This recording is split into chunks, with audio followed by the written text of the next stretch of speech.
Welcome. Oh, shit. Did I just start playing? Yeah, my bad. Say we're fucking live, motherfuckers!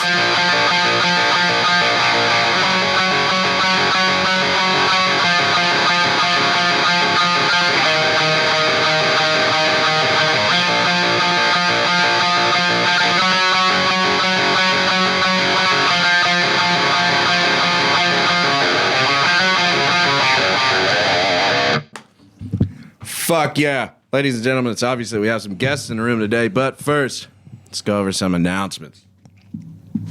Announcements and local shows. Here's some personal announcements. There's new Cataclysm and new Concrete out. Go ahead and check those guys out. I like them.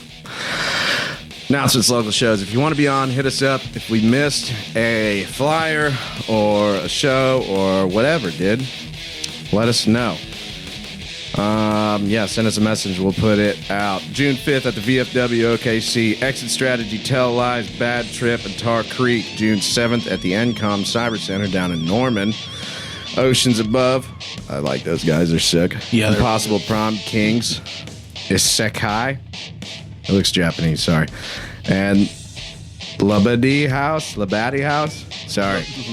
I'm doing my best here. I think that's where Nathan lives. The Batty House? You're right. June 7th at the Resonator. Bison. Hell yeah. Crimson Love. Hell yeah. And METALTOR.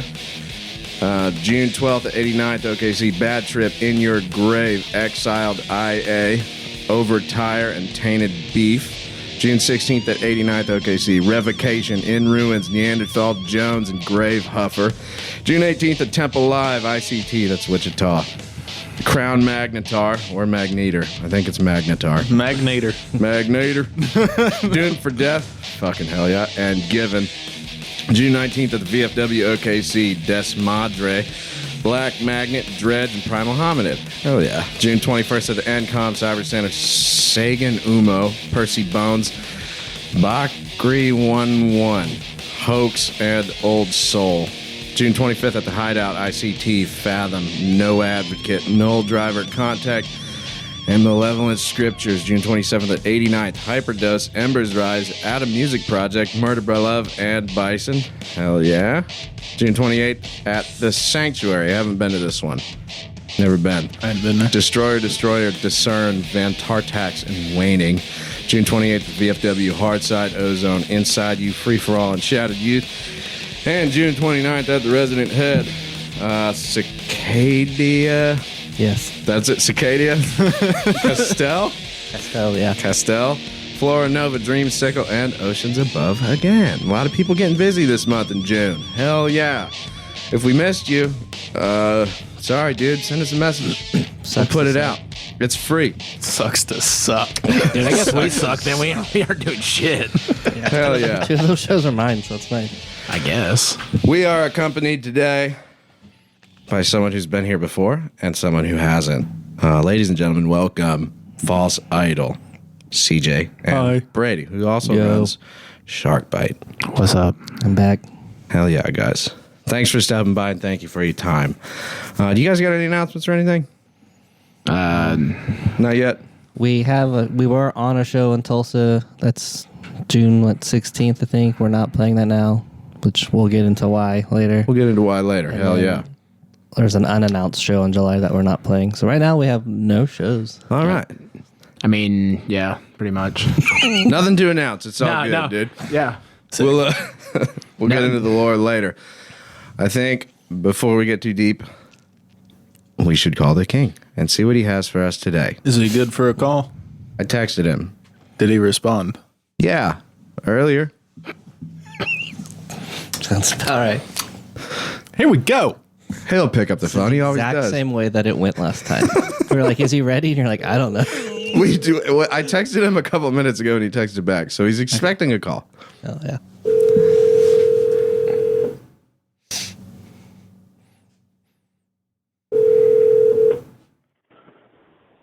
Hello? Bobby. Hello? Hey, can you hear us? I can. What's up, buddy? What's going on, dude? What's going on, man? We're sitting in here with False Idols, CJ and Brady. Hello. Hell yeah, what's going on, dudes? Hey, yo, what up? What do you got for us today? Add to Today? the massive playlist. First and foremost, the HOMINID dropped their new album, Fuck yeah, dude. Nice. and it's fucking sick. As always. You know, the riffs are fucking awesome. They're progressing a little more. Just hammering. It gave me like a fucking, almost like a Cavalier Sepultura kind of vibe with the pacing. I Oh, liked it. Okay. Ola is into like that era. Yeah. Oh, most definitely. He's also a huge And- Dimebag fan, so hell yeah. Yeah. It's just aggressive, and I like aggressive. I'd like to give that one a listen to. HOMINID's new album. What else? Dude, we'll go into the old school. Okay. All right. Motherfucking Candle Mass. Candlemass? Yeah. I haven't heard of it. Epicus, Doomicus, Metallicus. I don't even listen to that stuff, and I don't know who Candlemass is. Really? Candlemass. You said Ethicus? One more time on the name. Epicus, Doomicus, Metallicus. It's a lot of Latin over here, dude. A like lot it. of kisses. Totally Latin. Because Doomicus. I'll find it. Ethicus, Doomicus, Metallicus. Metallicus. There we go. Almost like Metallica, but with the us. Yeah. It's a Latin But it's Metallica. fucking sick, dude. the The very Latin beginning of Metallica. Epic Doom, we were jamming it, drinking beers all weekend. Fuck yeah, dude. That's awesome. It's fucking awesome beer fire music. Beer Fire, Candlemass. Look them up. Or go to Bobby's Tip. Go to Bobby's Tip. Public playlist on Spotify, and it's just getting bigger. Every week we update it with 2 more albums. I Thanks. believe we're working overtime now. We are in overtime, I do Over believe. 40 hours. I think so, yeah. We're in OT. The only man alive to have a tip that just keeps getting bigger. Wish I had the problem. Damn it. Well, you got any announcements or anything, Bobby?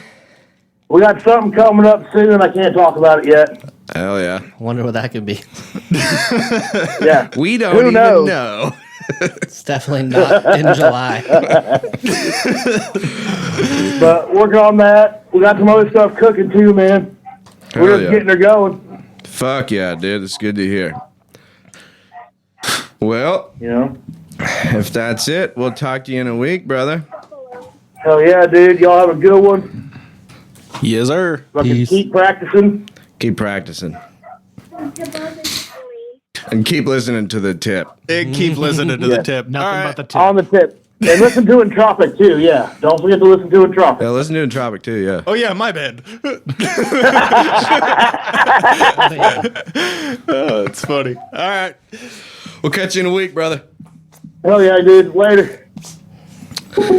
Ladies and gentlemen, that was King Bobby, the guitarist for a little band in Wichita called Entropic. Every week we update a playlist called Bobby's Tip. It's public. It's on Spotify. It's over 40 hours long now, and there's a lot of good shit on there. Check out those bands. Support your local music scene. Keep practicing, just like the King said, and that is Bobby's Tip. Now, normally after Bobby's Tip is the shaft, but since we have guests, we are going to conduct an interview instead.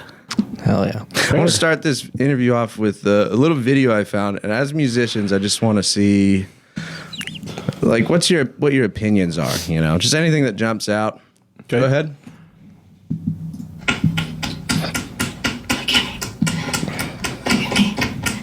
Don't blink.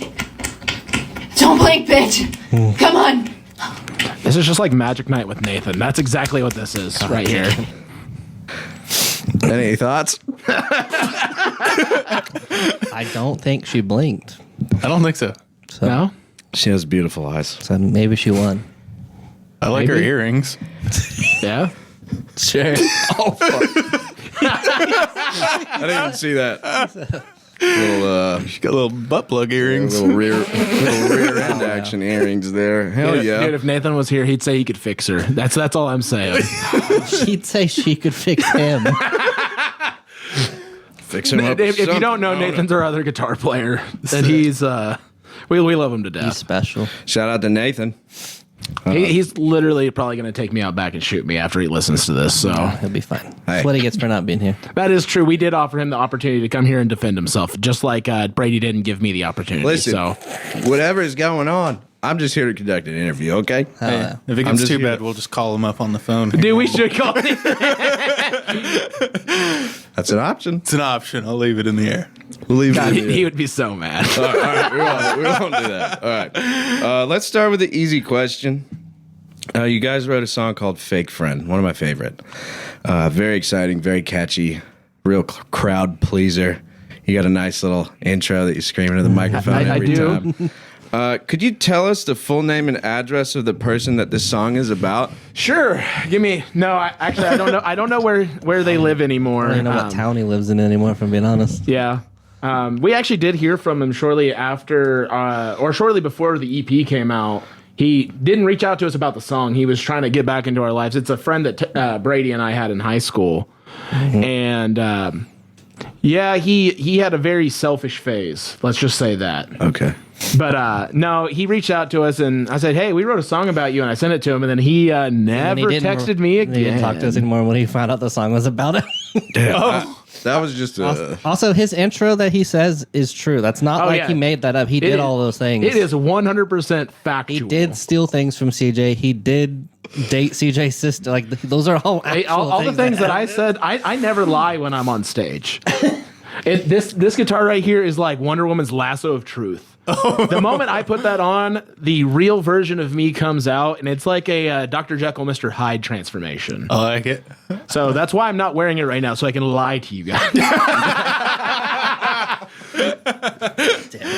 Put it on. Do you like boys? No, I'm just kidding. You know? If you do, Depends on the guy. No, I'm just kidding. That was not me coming out. But Yeah, yeah, you'd have to have the guitar on for that. actually. Exactly. Yeah, Yeah. we don't. See? We This is don't, why I asked those Hail Mary questions, because you never know, dude. we don't talk to that guy. We don't was know a where big- he moved. He's been like remarried twice, and I has, know he like drives a semi now. Yeah, he like he has fucking- he owns his own like fuel trucking company or something. I don't know. Yeah, All right. Sounds like he got his life better. maybe I don't know. Good for him. Good for Yeah. him. Dude. That question went places, dude. Hey, All right. you're in for a can wild go ride. You asked well, me to come here. I'm not locked in here with you. You guys are locked in here with me. I got more questions. First, though, this episode of the podcast is brought to you by False Idol sponsor Mountain Dew Baja Blast. Shout out. Dew with a blast of natural and artificial tropical lime flavor. It is now a permanent flavor for Mountain Dew on store shelves, originally a flavor for Taco Bell. Official drink of Oh, False thank you. Idol. Sick. How much are they paying you? What an honor. They don't, actually. I have to pay for every single drink that I take. Every sip that I take, I actually owe them money. I'm in mountains of debt. Yeah, They're going to come actually- after t-shirt sales. They actually said, please stop telling people that we sponsor you. We had to make this permanent because of you. That's exactly what happened. All right. Well, let's get into the real history, the real nitty gritty. False Idol. Yeah. When did it start? Take us back. All right. Are you guys ready for a lore dump? Yeah, dude. All right. That's what we're here for, man. I keep a detailed track of history in my mind of this Stone band. tablets. Yeah. Yeah. So this band actually started based off of a Facebook post by someone who's not involved in the band anymore back in like February or January of 2022. Their name was Bob, and he posted on one of the groups asking if anyone wanted to start a punk band. And I said, you know what? I haven't played music in like 10 years, back when Brady and I were in high school and we played in a band together. So I answered this guy's ad, and I get a group of people together to play. We meet at the drummer's house, whatever, and we write empty eyes, basically. No lyrics for it, but we write like the instrumental part of it based off of an old song that I had written. Yeah. So back in 2022, that's what happened. Things kind of fell apart. It wasn't called False Idol at the time. this was pre-me. too. I It's wasn't- pre-Brady. I So wasn't like on yet. things kind of fall apart, and I messaged. Well, I'm getting ahead of myself. So things kind of fall apart, and then I see that Brady got in a massive car accident. Yeah, we heard. I think he told you guys about it on the episode he was on. Hey, like broke your foot or something. Broke my ankle. Yeah. Totaled my car. I couldn't walk for 3 months. It was good times. So, like, I realized that I should probably make up with Brady. I mean, he and I had been in contact a little bit, but we had a really bad falling out after high school. Yeah. So I reached out to him, and we just kind of hit it back off. And Hey, I know you can't walk, but do you want to play drums for my band? I was like, sure. so like we have this thing going on, and at that point I only had a bass player involved because everyone else had kind of come in, come out. Yeah. I had gone through like 10 members before I had even messaged Brady. It was crazy. Right, sometimes you gotta work it out. Dude. Yeah, you're telling me. So we had a bass player, we had Brady, and then I had just moved into the house I live in now. So we get together and we practice. We hit off a couple old songs that I know Brady knew from back when we were in our band in high school. And things were going okay, and we kind of just were a three-piece from that July through that next January when Jonathan joined. It's like 6-7 months. We just wrote music as a 3-piece and didn't really do anything. That's when Toothache was born. That's when Fake Friend was born. Obviously, Fly Higher and Empty Eyes are old songs from our first band together. We kind of reworked them to be more modern and what we are now. Yeah. So those were the core songs that were kind of birthed at that time. Then Jonathan joined the band, and we booked our first show. Things kind of we did some stuff, and then our other bass player had to be removed from the band. That's a whole thing. Yeah. And so 2022, 2023-ish. 2022 technically is when the foundation was built. Yeah. 2023 is when we first became actually active. Okay. That was a really long form answer for what you were asking. Could be longer than that if you Probably wanted about to be. 2.5 years now, pretty much from like foundation being poured. Yeah. Like I said, there was like 6 months to a year of it before he even asked me to play, of him trying to figure it out and work on it. And because he practiced at his like apartment in his garage, his apartment or whatever, before I even joined. Yeah, I had this big half stack cranked. I was that guy. It was great. Yeah, it took us like months to even find a vocalist, because everybody we asked was, I don't know, just didn't work out for whatever reason. Yeah. It's kind of hard to get people to join a unknown band. Yeah. This go around of trying to find a vocalist has been a little bit easier just because we've had more people reaching out like, hey, I do vocals. And they've seen us and they know that we've opened for shows and stuff, so they're like, oh, we know what they're about. Yeah, it's probably a little easier to find someone when you got like a bit of a track record, you know. They're like, we're actually trying to do shit, so come on, you know. Because, you know, on the other end of it, let's just say you're looking for a band, you know, to join, you're probably going to try to take the one that is really doing shit, you know what I mean? Yeah, established a little more. Yeah. I mean, I can see it from the other side, though, like the pressure of trying to hop into something that you didn't start and being like, man, I don't know how much of my like fingerprints I can put on this. Yeah. Because like you deviate too much from the formula, and I don't know, people get weird. Yeah. Especially if songs are already pre-written. It's like, learn this. Yeah, I mean, change it, just learn it, you know. Which no vocalist has ever come in and changed the music. We've let them change lyrics. I'm like, well, that's what you're talking into on a mic on stage. I'm not going to be like, hey, you need to sing these words I wrote. Which a couple of the songs are my lyrics, and a lot of them are his lyrics. But you know, I'm like, if there's something you need to change to make it fit, make it fit. You know what I mean? I'm not going to be like a stickler about lyrics. Yeah, for sure. As long as it has the same general vibe, then the song is pretty much the same. Obviously, things change when people, you know, are in and out, you know. But I think as long as you follow like the core, like vibe, the feeling of the song, you know, then you're probably in good hands, you know. Let's talk about even earlier history. So we'll start with you, CJ. Yeah, sure. When did you start playing guitar? All right, so I actually started on bass when I was in 7th grade. I had a friend named Cody Swisher, and he played guitar. Yeah. So in my mind, I was like, cool, I need to play bass. Yeah. He already plays guitar, I'll play bass, we can play together. And so I picked up bass, and I mean, I'm an okay bass player. I'm not going to pretend that I'm a virtuoso by any means. I'm an okay bass player, but like then, as you know, in 2007 or 2008, a game came out. A game? A game. A video game? A video game. Mm-hmm. A video game came out. We like video games. You know it. You know what video game I'm talking about. 2007.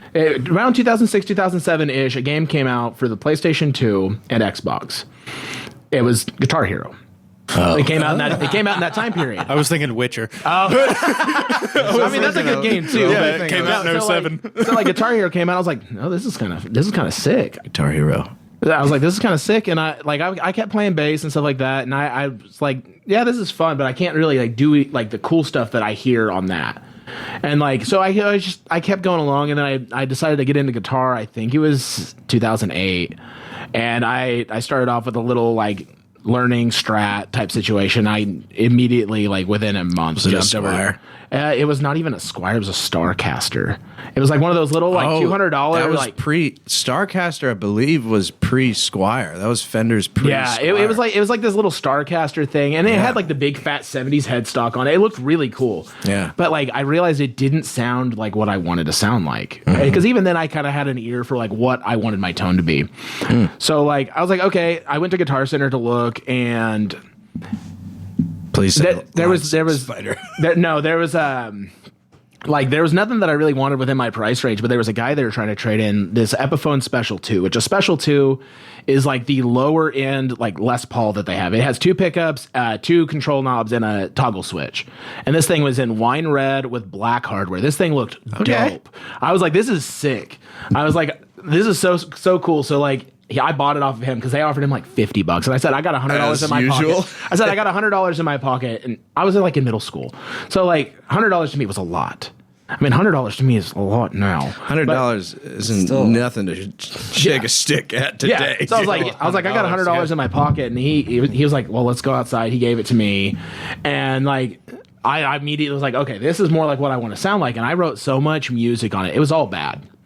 It was all terrible. I will own that. It was all bad. I have it all recorded on my computer at home. Sometimes I'll go back and listen to it and be like, wow. It's okay. I've always been terrible. I wrote a solo to the song Mother because of Guitar Hero for Real off of one string and one string. Heck I love that solo too. It's so sick. Childish as hell. I can barely remember it. But yeah, dude, Guitar Hero. I think I said pretty much the same. You stuff. started drumming because of Rock Band. But because I was friends with him. Yeah, so like We were playing Rock Band and Guitar Hero together. Yeah, he was always over at my house, and yeah, I've kind of had my fingers on a lot of like getting people into music. Or Who was like, the one that was like, it's time to put the fucking game controllers down and get serious? Who was it? Spike. It was a combination of your parents and Yeah. my parents, because they were like, well, why don't you just play real drums? And I was like, okay, I guess. And so because that was like what 2010, right? yeah, because his mom and dad kept saying I was really good. So they're like, he could play real drums. He's pretty good at that game. And then my mom was like, do you want real drums? I was like, sure. So I think they just didn't want to listen to him hit the fucking rock band pads. they didn't want to hear the dumb. They're like, I'd pads rather in the hear living real room. drums than the annoying pads going along with Yeah. music. But Oh, shit. And then I got a louder instrument in the garage, and then that annoyed them too. But yeah, they're like, wow, this is terrible. This is so much worse. That's a horrible decision. Did you guys, are y'all South Park fans? Yeah. Yeah. Did you watch when Randy was like, guys, I could play this for real? And they're like, Yeah. no, Dad, that's gay. No, dude, South Park is it's like I love South Park so much. The Guitar Hero episode is really good when he goes pro and gets a sponsorship. That's pretty. They're like on stage, like playing Through the Fire and Flames and stuff. I mean, legally it's not Through the Fire and Flames, but it's obviously It is meant to be yeah. Through the Fire and Flames. Yeah, For sure, dude. Dragon Force.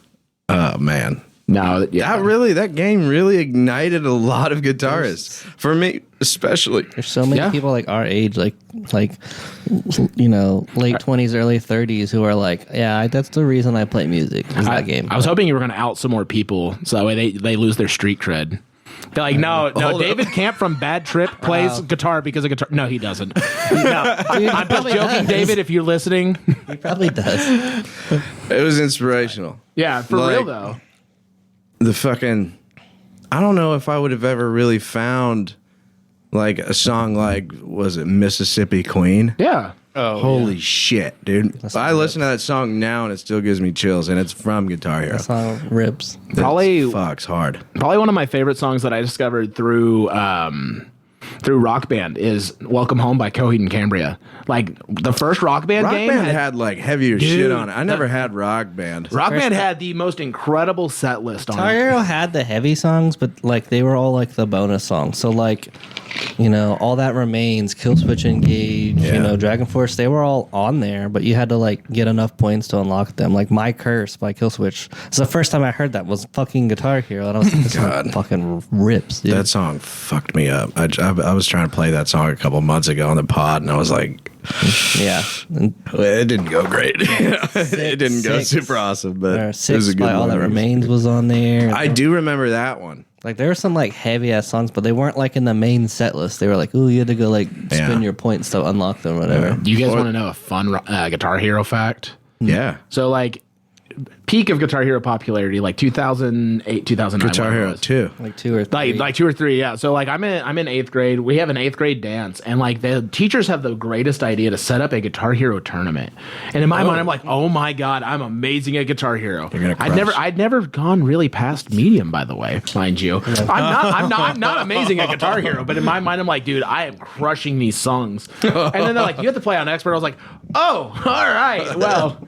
I never touched the, what was it, the orange? The, Yeah. the 5th fret, the orange. I was like, all right, Shit I'm cool. a hurt my blue pinky down kinda so guy, bad. Yeah, dude. shit hurt my pinky. So Dude, I had a friend though at that time. His name was Robert, and he was just absolutely insane. Robert Flipping, I think you remember him from I high school. remember that kid. Dude, he was insane at Guitar Hero. Like it was just mind blowing to me.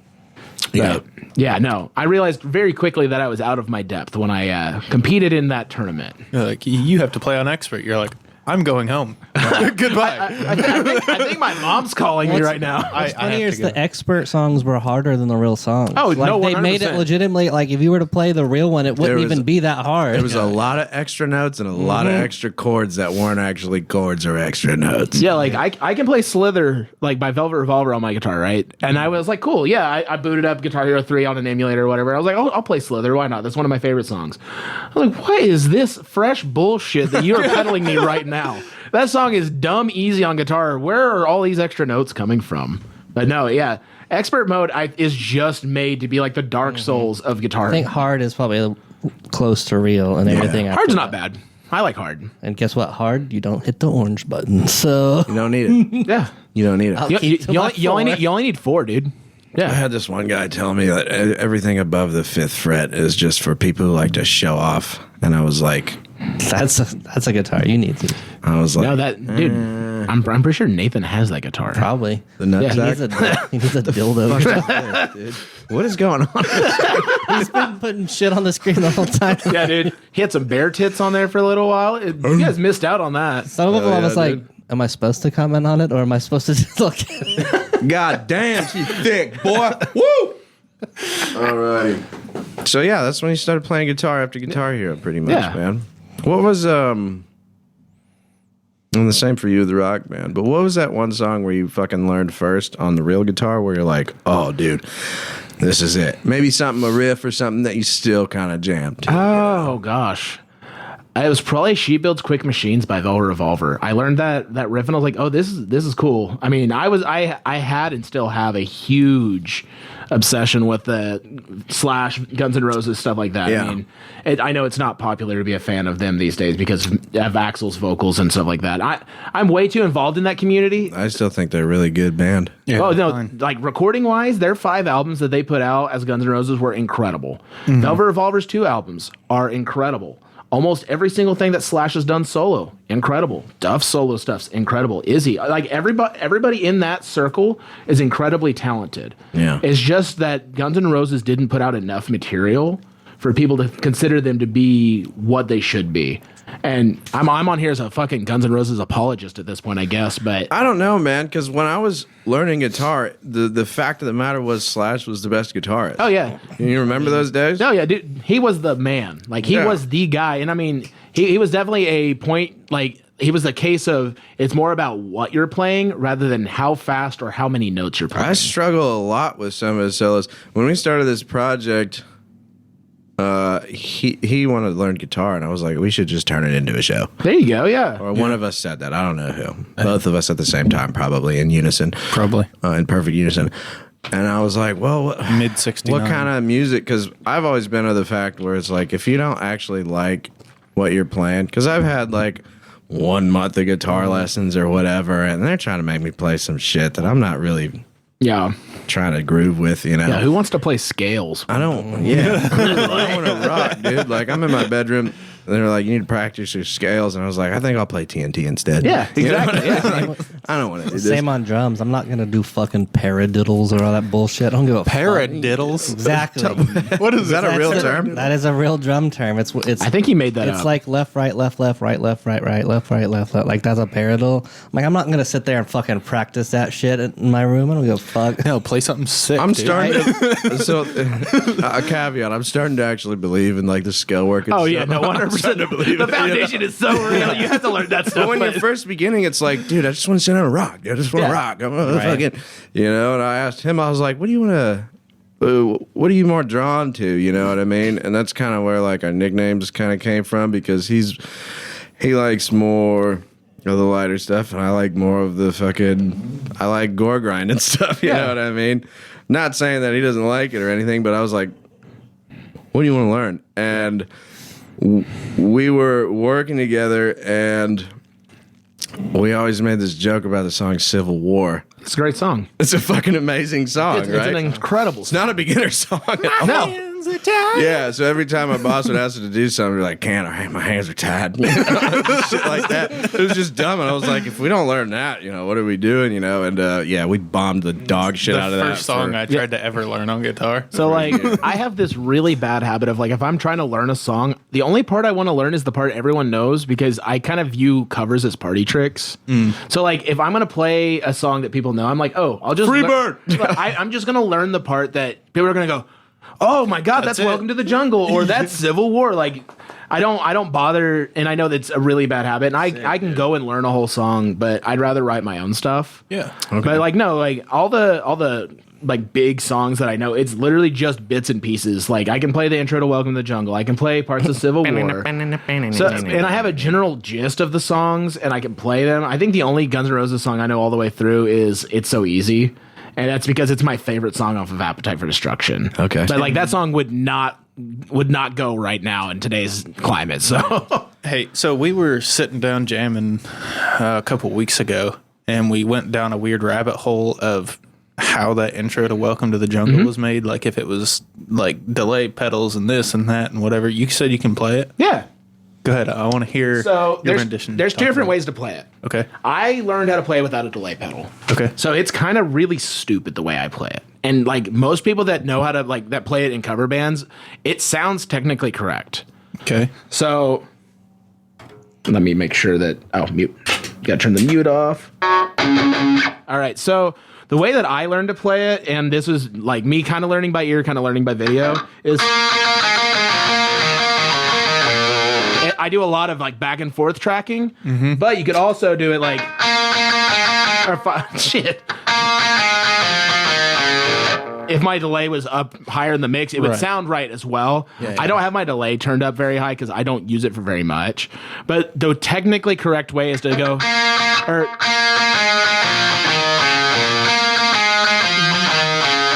but How do you play it? so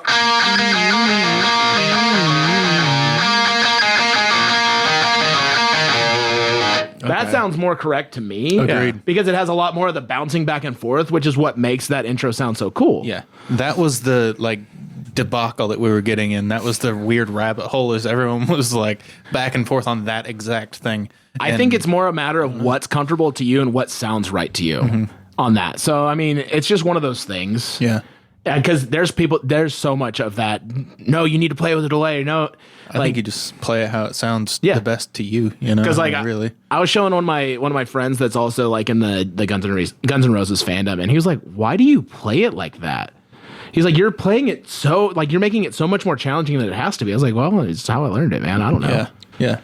That's cool. I mean, I think if you're doing a cover of something and you don't make it your own, I feel like you're doing a disjustice to Disservice. the song. Disservice. Disservice, yeah. You're doing it disjustice. You're doing up. a disservice to yourself and to the song. Read the by- fucking pictures I Yeah. got up. What as a guitarist, Yeah. what is your opinion on the importance of a song or a riff that is written exclusively in down picks and then changing it to alternate picking?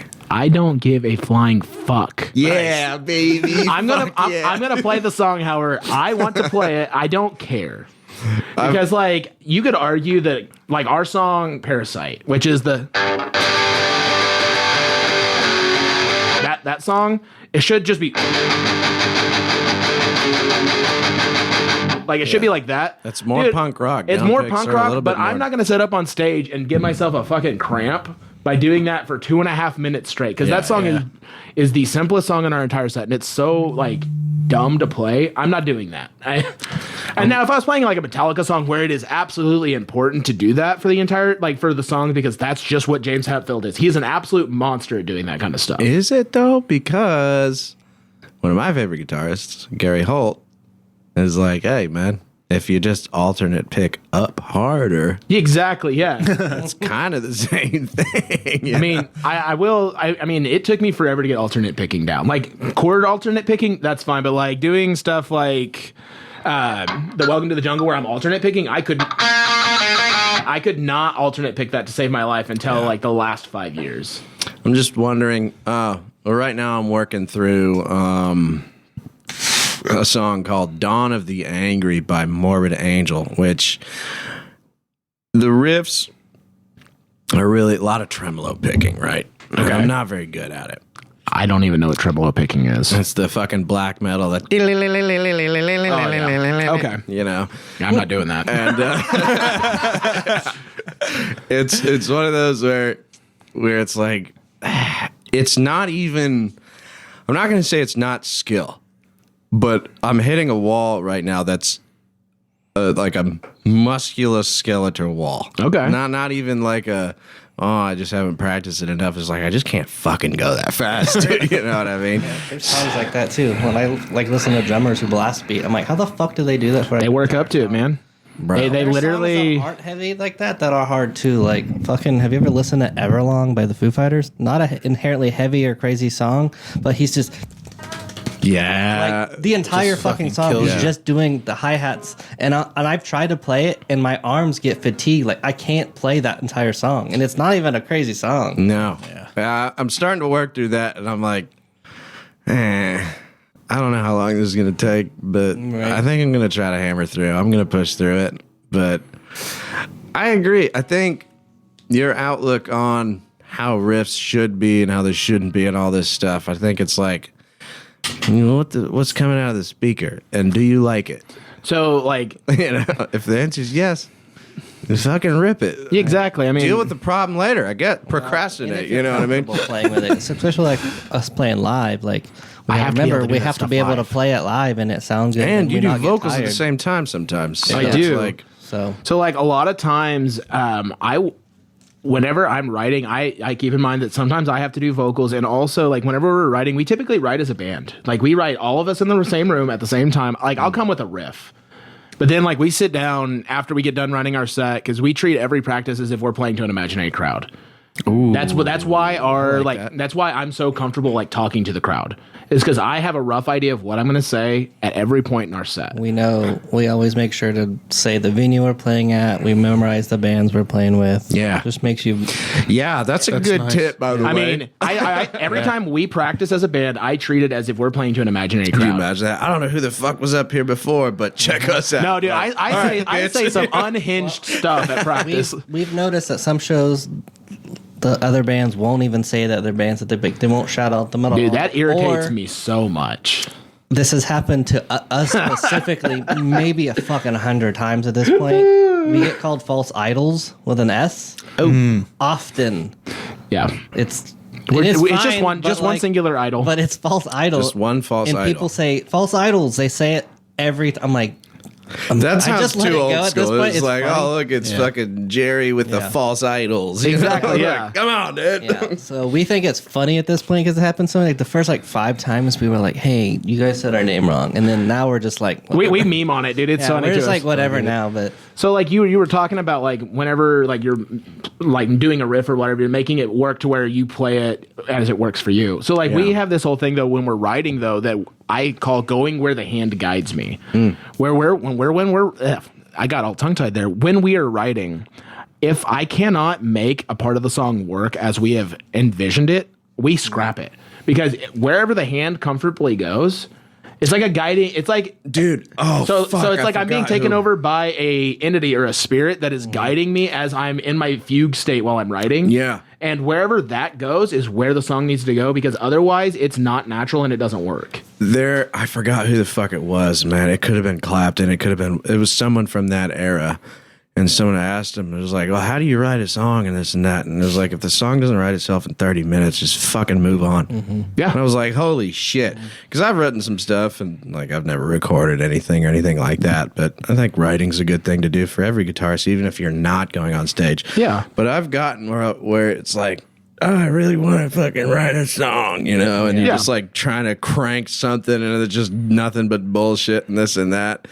But I like that. Like, go where your hand guides you. Cause I mean, I literally treat it as if like a spirit or an entity has taken over my body. Not that it's a spiritual thing, but like channeling almost. I'm channeling an energy that is guiding me where the song needs to go. Because like we have so many songs that we just absolutely bend because they had really, really cool ideas, but the songs just didn't work. We're overzealous. Like we have 3 cool ideas. And they just don't. My drum part, his guitar part, and Nathan's other guitar, like whatever reason, they all just don't work. And we're like, well, we'll break them down. Well, let's use this guitar part here, and then we'll change. We have to do that stuff because we're like, well, it has to make sense as a song. It has to click. Yeah. I mean, that's what happened with Just Like You, our new song that we played at our last show.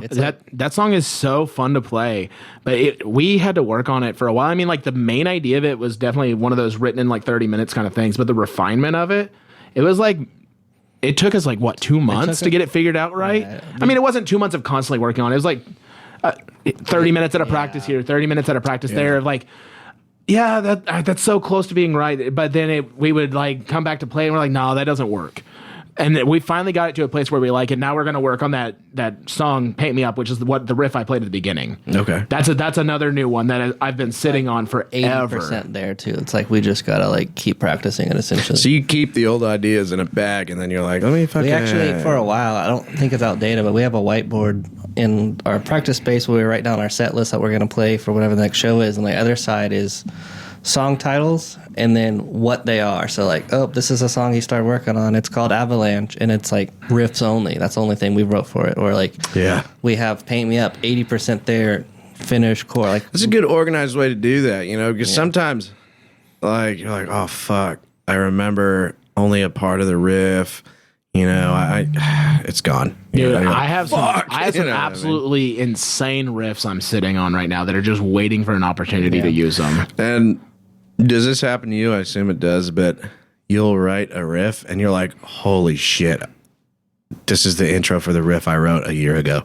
Sometimes, yeah. You know what I mean? Mm-hmm. Yeah. You're like, oh shit, that connects there. You know what I mean? We do this a lot with we're not like the heaviest band in the world, but like with breakdowns, we're like, is this breakdown kind of the same as the other song we just finished? And I'm like, kind of, but then like it'll be different enough. We're like, whatever. But like that part comes a lot from the fact that I am not a hardcore guitarist. I'm not a like the heaviest metal that I legitimately enjoy listening to. And I'm sorry to all my homies that play super heavy stuff. I love you guys to death, and I will listen to you guys because I love you and I enjoy listening to you specifically. But like the heaviest stuff that I like to listen to is like probably Creed? like no, it's like 90. It's like 90s metal, like 90s to early 2000s metal, like Slayer. Yeah, I'll listen to Slayer, like Slayer, Megadeth, stuff like that. Like I love that stuff. Sepultura, like I like that era of metal so much. I got to see that guy. Dude, Sepultura would have been insane. But like I actually like in high school or no, middle school, like when I was first learning, I learned a Sepultura song. I don't remember what it was, but like I kind of learned it, and then I turned the riff on its head, and it was one of the songs that my band. We weren't really a band. I'm doing a lot of air quotes for the audio listeners, by the way. It was definitely a song that my band at the time played at our 8th grade cookout, it was terrible. Was it Troops of Doom? I have no idea. Was it Roots, Bloody Roots? I mean, I could play it for you real quick. Yeah, let's hear it. Send it. So Let's see if I can recognize it, dude. Oh shit.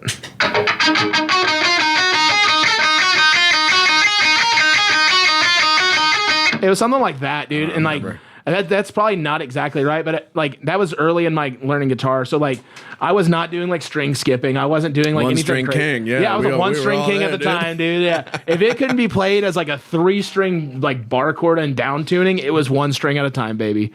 But no, like Yeah. so like that's my era of metal that I really like. I mean, I grew up watching like VH1 Classic, watching all the music videos with like Ozzy Osbourne, like Yeah.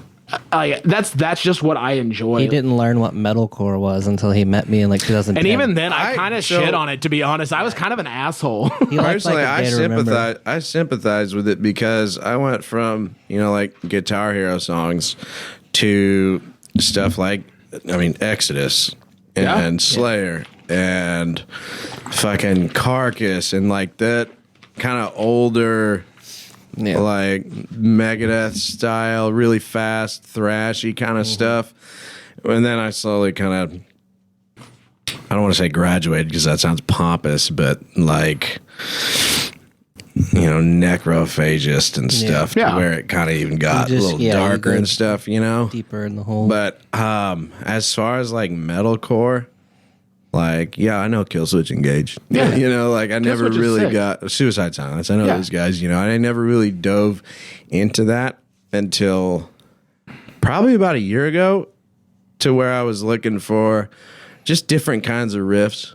And I'm like, oh, what the fuck is this shit, And so I sympathize with that, like, as far as like scales and stuff, I was stuck on the pentatonic minor for Dude. like a long That's all. time. That's all I need. That's all I need, baby. It's pretty nasty, dude. That's but all now I everybody's need. making fun of it because it's like, oh, boomer bends. And you're like, why? Bro, Because I'm not fucking Bend Polyphia, these fucking dude. nuts, Come dude. on, Bend dude. these fucking nuts. That's all I have to say, I describe You know how much pussy people got from boomer bends? bro. you know? Right?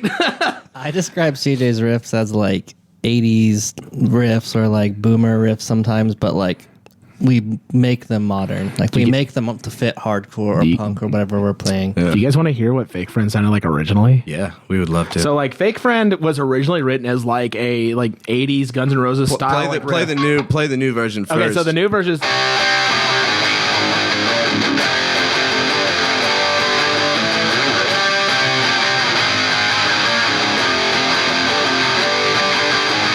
that's the real version. Just Yeah. still pretty. I mean, it's 80s-ish. very 80s feeling. It's like an 80s walk down, back up kind of thing. But because you're in a drop tuning and Yeah. stuff, it definitely adds a little more heat to it, So literally all I did, like what I originally wrote was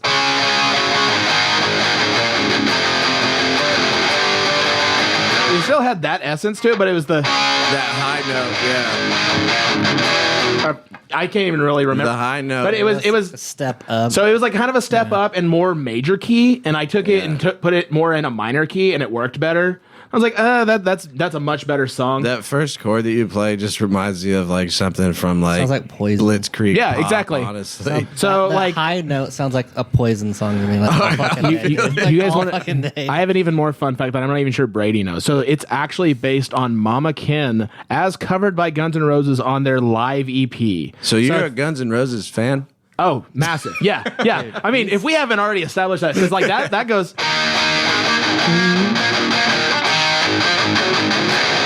Yeah, dude. I mean, blues, brother. Yeah. That's So I mean, it's just a blues riff. So like, I was like, how can I take that and make it more in line with what my friends want to play? And that's how Fake Friend was born. Do you like Stevie Ray Vaughan? I've never really dedicated a lot of time to listening to him. And Bro. I know he's really good, and I'll listen when he comes on. But it's not something I seek out on purpose. You should dabble in learning some of his songs. Okay. There's a lot of your chord progressions. I mean, they're not like ultra close, I don't No, know. but it's in the same wheelhouse. But there, you might look up, yeah, get into some Stevie Ray Vaughan, get into some like. There's this new guy. His name's Kingfish. dude, Kingfish is nuts. Fucking rowdy. Yeah, dude, he's nuts. Look at that. Yeah. Look at some of that stuff. I think you'll enjoy it a lot. Hell yeah. So yeah, that's how you guys write. Those are the histories. I feel like we're commandeering the podcast a little bit. Bro. No, you're making my job so okay. fucking easy, dude. So okay. I just get to sit here, dude. It's fucking awesome. Question I always ask Yeah. a band that comes in here. What makes a riff heavy? Depends on who you ask. For me, it just has to involve that low string. But I mean, not really all the time though. It's kind of hard. I'd say if it invokes an emotion in me whatsoever, whether it wants me to mosh or something like that. But if I'm just like, if I make the face, He's like, oh, I make a stand. He doesn't know if I don't want to swing on somebody or something. But if I just go, if it makes you want to cause domestic abuse, because like the knocked loose-esque like panic chords that I do at the beginning of Dialone. I mean, he has riffs that make me. What do you that mean by panic chords? You talking about? So like that's dissonant? those things. The dissonant which ones. they fucking Knock Loose plays it. No, I know that. He strums it at the top. I don't like the way that sounds. I like to keep a string wrap on there because I like my stuff to sound clean. Yeah, the Knock Loose guy plays it at the top and holds it. I'd rather have control over what notes I'm playing. That's just people me. call it the panic chord because it kind of gives you that feeling. It's uncomfortable. Yeah. So I mean, I've been panic chords were a thing that I learned as the band was growing because that's never something that I learned how to play. I am very much a visual learner. I learned a lot from our second guitar player, Owen. I watched a lot of what he was doing, and I learned a lot from him, and I've learned a lot from Nathan as well. Yeah. Because again, my exposure to guitar was very much like playing rock and metal stuff. I mean, and like Nathan's background is entirely like metal core and deathcore and shit. Yeah. Like he was in a Christian metalcore band, and like when we first met him in like high school, that toured and stuff. Dude, they were so cool. He toured in the band. Out of here? Yeah, they What were. were they called? Teeth Like Lions. Teeth Like Lions. They were like a Christian metalcore band. They was like 2008. Dude, they were massively popular. They got in that. really big. They got big enough they could have like toured like, and then I don't remember why they stopped. Like The name sounds very familiar. You'd know their music when you hear it. It sounds really they cool. were mostly from like I think like Hera, the Guthrie kind of Hera era. Hera, but and then he toured with some bands. I think he filled in for Sledge. I know that. filled in with Sledge when they were active. Did he band, fill which in for was- Cell too? No, he just drove their guitar player down to practice, Yeah, I think. so like some of the bigger bands from here that have kind of made it out of Oklahoma and toured, he's helped them and toured with them and stuff. So he's got so much heavy background, but then he's also been in some like emo bands, Yeah. which Like was what he Whites. was in before our band. So he's got a lot of influence from all over the place. Oh, I remember seeing Low Light. Yeah. So Nathan, our guitar player, was in them, and then when they broke up, we were like, "Hey, will you just be in our band full time?" So, like, our relationship with Nathan as far as False Idol goes, though, is he's always kind of been in our orbit. Yeah. He was attending, like, our first couple shows and stuff like that. And then he actually, I asked him to fill in for me for our big show that we were going to play with Tala at the Resonant Head. Because my son was literally being born like 2 days before that. Dude, fuck your son. Go play the show. Well, okay, hold on. You might want to walk that statement back a little bit. That was a joke. No, Just a it's joke. fine. No, so like Nathan learned all of my parts and stuff like that, and they were fully ready. And then my son came a little bit early. Like we got induced and stuff like that. It was fine. Fun But fact: his son was born on my birthday. yeah, they share the same birthday. It's Same sick. day. Well, I guess you're not getting any presents anymore, huh?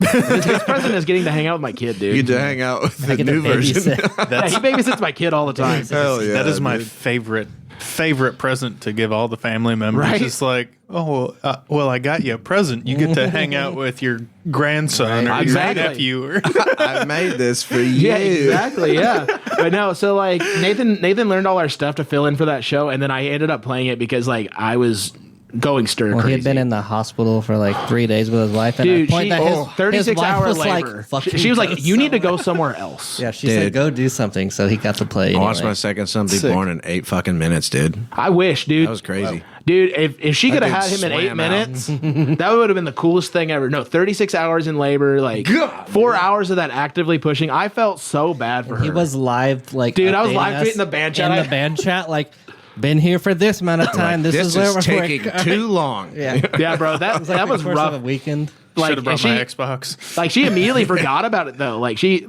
forgot about all the pain and everything as soon as he was here. And now like a year later, she's like, maybe we don't want a second She's like, one. maybe that shit kind of sucks. Yeah, I love her to death, and I'm like, yeah, I tried to tell you 36 that. hours. But- Shout out Yeah, to so we your got. lady, because that's a... That's a big He one. played the show anyway, and so Nathan was like, "Well, I guess I learned your set for nothing." But then, not long after that, our Dude. second guitar player pretty much quit because he just got in such a financial hole that he kind of just had to like sell all his shit and get his life right. Which I get. And Hey, so man, we you were gotta- like, hey, Nathan, you already learned all the set. Do you want to just come play with us? It was like really informal, but like we also didn't give him the option. He was we were just drafted. like, hey, you're going to come play with us. He's like, okay, Yeah, whatever. here's the dates. It was like a military draft, dude. We were like, here's when you need to be at practice. Uncle Sam needs you, boy. We've all separately known him since like, I don't know, 2010 I or mean, 11. Bree didn't, but But I've known him for a long time. He's known my wife since before.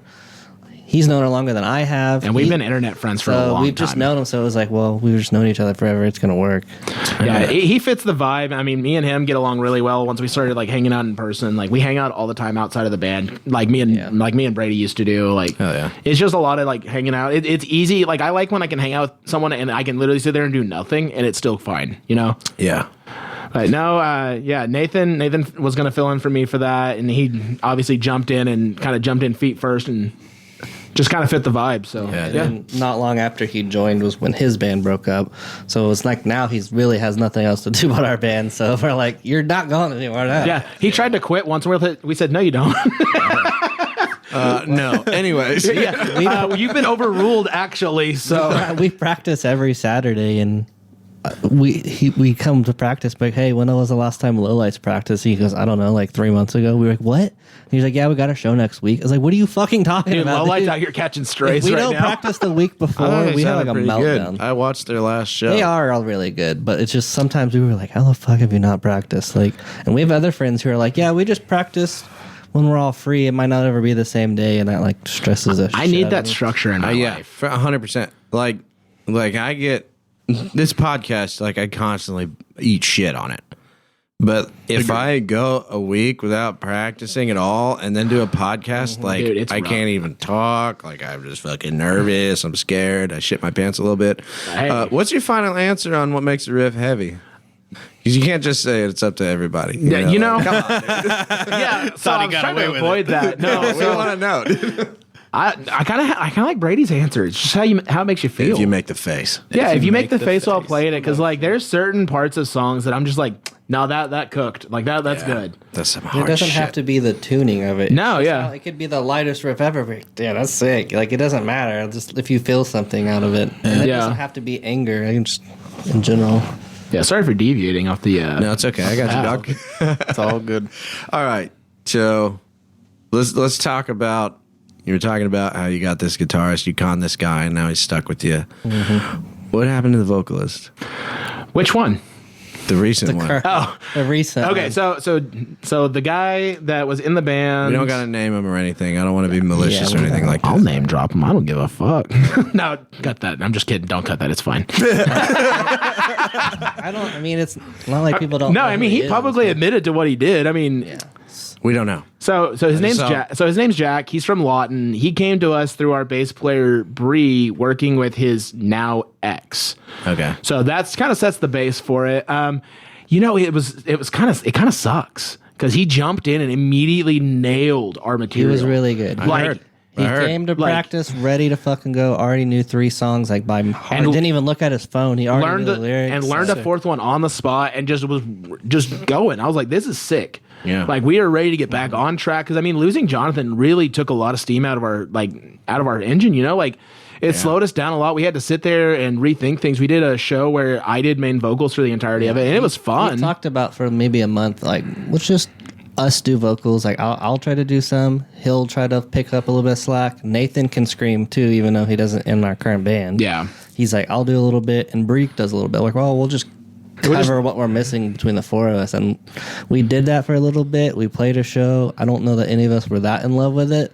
I was probably in love with it the least. They probably were okay with Just it. in I mean, fucking I have a very big ego, and I enjoyed being the center of attention. But So I was just like, I don't. Lead guitarist. Yeah. I was like, I feel like we still need a guy to do the frontman thing and scream because I don't want him to blow his voice out. And yeah. No, like so. Going back to the Jack situation, what is he got publicly outed for doing something by his former spouse. I'm not gonna say what exactly he did because I mean, I don't think that's public. I mean it is public. I mean she basically came out and said that he hit her. That he was, So, I mean, that's- physical and verbal abuse. So, like, I mean, I know that's a very touchy subject, and we don't play about that kind of stuff. And even then, we still deliberated on it for what, 5 or 6 hours. We gave him the chance. We talked like the entire day in our band chat, and then we gave him the chance to hear him out. But in that, he admitted that he did it. Yeah. So it's kind of like, well, if you're gonna admitting guilt to me at this point, I mean, he said it was self-defense, that she had been on him all day, hitting him, yelling at him, whatever. But I mean, at the end of the day, though, like, for us, it's not okay to hit a woman as a man. Like, this dude was what, 5'8", 250, we easy. have a woman in our band, and she's the one who drives him to practice for an hour every Saturday. You're spending time. You know, it's like we're putting her at risk. You're putting people who come to our shows, because I don't know your anger. We don't know him that well. Yeah, I mean, you gotta have a measure of it's not like with Jonathan, where he was one of our homies that like we hung out with for 2 years, basically. I've known Nathan for 15 years. I've known Jack. I met him in January of this year. It's like, I don't know any of your history. Yeah. I'm not gonna put myself out on the line for you. You're not like, we were friends in quotes, but like, I mean, we even gave him the benefit of like letting him say his piece and like hoping to God he said something that would be like, okay, you know what, we can maybe work past this. But dude, even in his statement, it was just, you could tell like he was trying to come up with a creative way of saying what happened without making himself look bad. And it just it felt bad. Yeah. The whole situation felt bad. Hey, dude, trust your gut, bro. and it, That sucks. it I hope doubles- everything gets better for him. There's Yeah. a lot of people in a lot of bad situations. So I always try to have some empathy. Oh, 100%. Yeah. Yeah, and like the whole time we were talking about it, we did say, hey, you're a victim too, especially if she hit you first. You're a victim, but at the same time, it's like she was a 110-pound girl. She has kids. He hit her in front of there's so many. Yeah, it was a like, lot. You can't do that in front of children and all this shit. And you're a bigger dude. You're bigger than her. Like, like. He was pretty You know close to your like my limits. stature, like There's 5'8", so many 250 factors to it easy. where it's kind of like, Hey, man, your hands were tied. I mean, and hate it to was- make a joke out of it, but No, I at mean- the same time, you got to follow the rules. It was Yeah, more of like an everybody sucks here. and yeah, like, it wasn't very much everybody sucks, and that was kind of what I was just like, you know what? I don't want to deal with him. I don't want to deal with her and her drama with him. I was like, We don't want wanna be to drug into slate. this. We'll just clean slate it, and it sucks. yeah. And it double sucks for me because it's not just putting, if we stick our neck out for him, it's. It looks bad on False Idol, It but looks then it bad looks on the bad band on Sharkbite too as a promoter, because like, oh, why is his band still get to come around with that guy who's an abuser in their shows? Because I've kicked off bands off my shows previously for that just reason. for accusations without For like. accusations and maybe a couple of screenshots and like a pictures of like, hey, this guy, like, you know what? So I was like, I have more evidence than that Yeah. in my own band. I can't, I have to hold them to the same standard. we as have the to bands I set book. the standard. I mean, There's a morality issue. So there. it all around sucks, but we are currently looking for a vocalist. We've had a couple people reach Hell out, yeah. but if If you guys, anybody in Oklahoma City or whatever, prefer, you gotta, you scream punk good- rock and yeah. stuff and you're fucking solid, If you want to play punk hit and him up at hardcore, False Idol. prefer to have a job, prefer to have a car. you have to have a car. Not prefer. Well, you have yeah, to have prefer. a car. I'm not picking you up. I don't give a fuck. You gotta have a car, dog. And maybe not live an hour away, but if you Yeah. want to do that, that's fine. Yeah, I mean, if you want to travel and you're willing to commit to that, go for it. Solid guys here. Hit him up. I gotta piss. Go for it. Piss boy. So we Fuck applesauce. Alrighty. Let's do a segment that we like to call Gear Queer. This is where you They named it talk after about you, what you use to make cool sounds for everybody. I asked if they named it after him. That would cut me off guard. I don't know. We named it somehow. Tell us about your rigs, dudes. All right. I'll let Brady go first because I'm going to eat up so much of your time if you let me go first. We got a real gear nerd over here. Dude, you don't even Unfortunately. fucking know. My band is awful about it. Anyway, All right, Brady, tell us My- about your drum my set. drum dude. set's Pearl Vision series. It's old. It's beat up. I've had it since high school. I don't care. That's kind of punk rock, though. I've redone the heads and everything a bunch of times, so like it's still like up to date. Yeah. And then my cymbals are kind of a mix right now. I've used Sabian XS stuff for a long time. I'm kind of trying to transition out of that into Meinl cymbals. I've got a couple. What brand? Meinl, MEINL. Okay. You're fucking stupid. I've got a couple Meinl stuff. I've got like a cheap. What the fuck is my China? I don't know. I got Wuhan? I have a cheap ass Wuhan China, and it's the best China I've ever used in my life. That's and its actual name is Wuhan. Wuhan. Yeah, and dude. it fucking Sick. rips. Bro, The that shit old- got COVID. Like, It's fucking Dude, the drummer- patient zero is on your drum set, dude. drummer for Arsonist, Connor, shout out to him. He told me to check it out, and I was like, "Damn, these fucking rip. They're cheap, but they sound so fucking good." I love And that. you won't feel bad about smacking the Yeah. ever-loving dog shit out of Yeah, it. I Dude, could it get it on sounds so Amazon good, for like though. $80 or some shit. Hell yeah, dude. And I've broken a China before, and the last China I broke was like a $200 China. So I'm like, owie. But yeah, I'm pretty cheap on all my shit, and then I don't know, my pedals are cheap. We're slowly trying to upgrade my shit, especially the more that we play shows. But Yeah. I don't have anything like fancy or What was like your first drum kit? that one. that, the one I play. Yeah. Holy shit. Yeah, no, I he told you literally I've had like, it since high school. No way, That's dude. cool. I'm 31. You're rolling with your OG? I'm 31. I got it when I was like 15. That's kind of dope. dude, it's all black. Like I it's said, sick as it's hell, all dude. black Vision Pro Series. It was, I mean, If it works. I don't know how I much. mean, it- why? Yeah. I don't know how much it was then, but like I said, I've redone the heads and all of that multiple yeah, times and dude. keep it all. I've replaced my snare a couple times. I think you've thought about getting replacement like mounting rings to match the hardware. I've of my thought guitar, about changing but- out the actual hardware to Black like and some- gold that'd be all the cool. way Yeah. around. Yeah. That does go really We've had hard. that conversation. I just got to order the gold screws and stuff, but it still works and sounds good. So We talked about repainting it bass boat sparkle, Yeah. like black with like the talked about- rainbow flake in it. Oh, the metal Oh, flake. it would, wanna it do would that look too. so good. Tracker boat black. Yeah. Fuck, I fuck with it, dude. Yeah. Dude, now me and him are very big on the metal flake stuff. yeah. Metal flake. Well, I've talked about wrapping because I have 2 cars. I have a show car that I take to car meets and stuff, and I've talked about wrapping or painting it like with as much flake as possible. And then he said I should just do that to my drums to match. So I mean, I would do my drums first because those Yeah. are just fucking cylinders. That's easy. Yeah, so- that's easy mode. I don't but know how to rap. that's about it on my drums. We use a little DI box to play our samples. Yeah, I don't think that plugs into his phone, and he sometimes forgets to mute his notifications. Yeah, one time we played a show and I didn't mute my phone and I got a Ring notification when we were playing 89. He was like in the middle of was it our intro or the narcissist sample? It was during a sample I was already playing, like the ding ding, like Ring notification. It was like a dog was missing in my neighborhood or some shit. I was like, fuck, and I like muted my phone. It was so funny, dude. But yeah, that's my rig. That's cool. It's punk rock, I'm dude. simple. I'm not simple. Do not call me Simple Jack because I am not simple. Don't hurt me. You make me happy.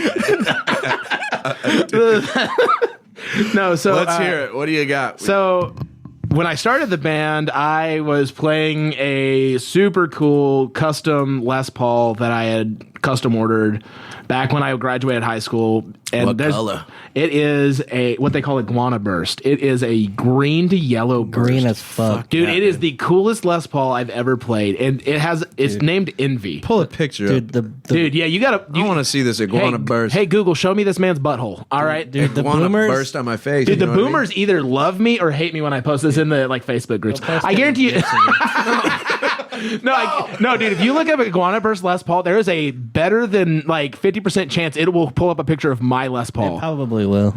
Yeah, no. So like, ooh, that's the coloration on it. Is that the first guitar manufacturer that did that color? No, technically, that is very reminiscent of the slime color that Dean did for Yeah, for baby. Dimebag. So so like mine is a much more gentle fade between the green and yellow. It is a gourd. It's more like that. Okay. Yeah. Actually, that is the model that mine is. It's the Bobby's- Les Paul Custom Pro, and this.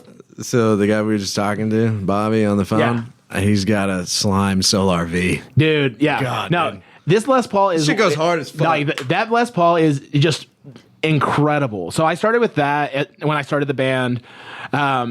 I'm a huge gear nut, and the amp I was playing at the time was a boutique amp made by a manufacturer in North Carolina, Dallas, North Carolina. Actually, it is. Yeah, dude. Let me see Yeah, that thing. this thing is so sick. I went and pulled up a picture. That's so nice, Yeah. dude. I love that. But no, so like the amp I was playing though is a Splon Nitro. It's a small manufacturer out of Dallas, North Carolina, and it's basically Splon is the amps that Killswitch Engage was using back in like 2006 through like 2010. I heard the name before. Like they are insane. They think of like a hot rodded JCM 800 mixed with a Mesa. This thing, it has all the low end of a Mesa, but all the like mid crunch of a JCM 800. Okay. It is so heavy. I never had to boost it for any of our stuff. Like it sounds so good. Just right into the amp? Just like I would go through a tuner and a noise gate into the amp. That is literally all I needed. Noise gate in the effects loop? I did a 4-cable method for a little bit of like running it through the front and through the middle because this thing had so much gain on tap. Oh shit! It was insane. How much is one of those, dude? I bought mine for $1,300, but new they're like $22. These are sick looking. And then I had the matching cab to go with it. Mine is a black shell like that, and then it has like a black and white rising sun graphic. Fuck, dude, they are so skin sick. on that bitch. I'm gonna Yeah. get here.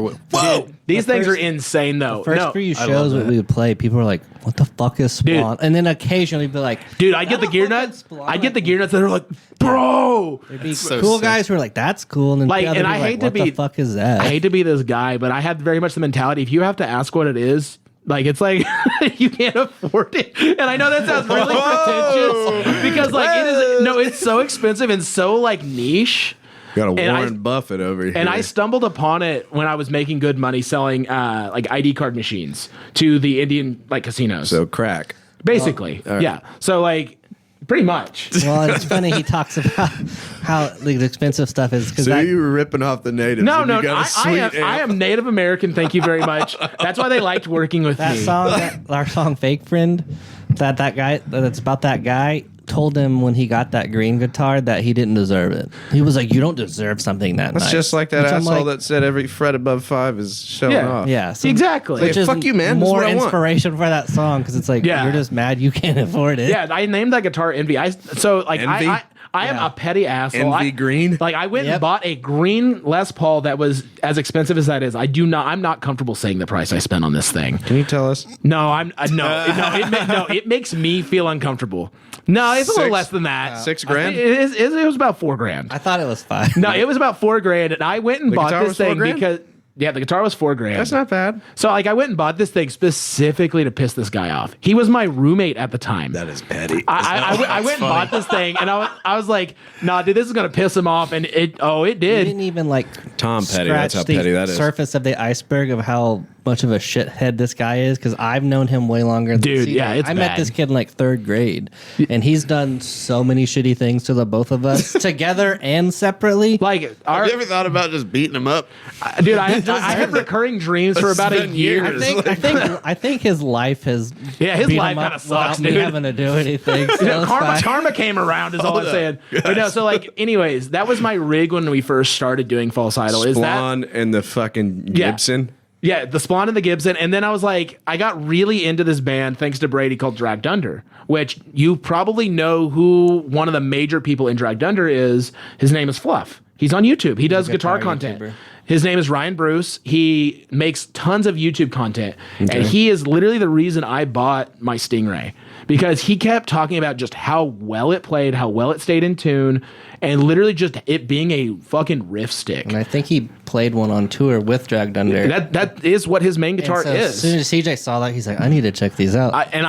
You could not find one of these locally, so I had to order this thing used through Guitar Center, and like I fell in love with it almost immediately. Like it was like putting on a pair of socks that fits perfectly, and you're just like, these were made for me. It's like that Junji Ito fucking comic where they find the hole that's meant for them. And they go through and get all fucking spaghetti monster shit. But The horror guy. yeah, Junji Ito, the Japanese like horror The manga dude. Spiral. Yeah, I watched yeah. the Spiral. It was interesting. I like anime sometimes. Yeah, so like I went and tried this thing out like when I bought it, and I was like, oh my god, this is a different beast altogether. Like the neck is like a Picked roasted. it up and you were like, this shit is it, right? Yeah, I'd never had a like naked neck And those guitar. aren't like insanely like expensive. They either. can be. They can be. So like new, these things are like $4,000. Okay. I picked this up for 15 used, and I was like, okay, that's a good price. talking about, yeah. And it was the only one that It's comes got in. a Fishman in it. Yeah, I did that myself. Like I paid a guy to install that because I'm not comfortable doing active pickups. I can do just about anything else to a guitar except actives,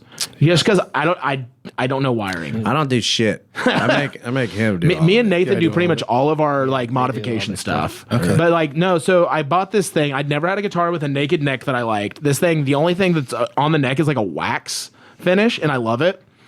It has stainless steel frets. The bridge is a different kind of tremolo than I'd ever used. Is it floating? Is it fully floating? No, it's definitely flush to the body. Okay. But like this thing is so crazy. Watch this.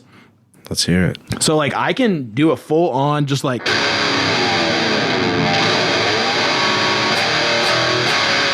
just returns the tune. Nice. Like the bridge on this is so. Does that have a locking nut at the top? It does not, but it does. It came stock with locking tuners. Ooh, so like nice. That turned me on to locking tuners. I've put them on so many things now because it makes locking tuners are the tits. And he's Right. he's made our other members like, hey, you need to switch.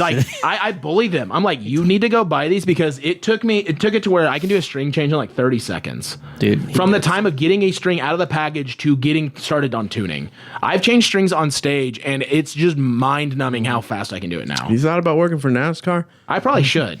Dude, my son if I worked for NASCAR, my son would think I'm the coolest dude ever because Lightning McQueen is his personal loves hero. cars. Like the movie. But no, so like this came right before like we started playing shows, and I was like, "This is sick. This is consistent. It does what I need to do." Just and a workhorse of a It's a guitar. workhorse. Yeah, That's what I like. I can beat this thing up. It doesn't matter. Like you've seen us play. I hammer on this thing. Like It's awesome. Yeah, I abuse my instruments. They are tools. They are 100% tools, and I use them. Yeah, I agree, dude. He played the green one like like that. a show once and was like, It was really he fun, but I was scared. He the whole was time. nervous the whole time about fucking it up. Well, But with this one, he's not. Yeah, like I'll beat this thing up. I'd probably throw this thing across the stage, and it would probably be fine. I like like that stuff a lot. I've never really been a fan of like, you know, the quiet room at Guitar Center. Yeah, I go in there and I look at the numbers. I'm like, what the fuck is this, dude? Yeah. You know, like I'm trying to like hammer on this shit, dude. I drink a lot, obviously. Yeah. You know, if I fall down with my guitar and I snap it off and it's anything north of fucking $3,000,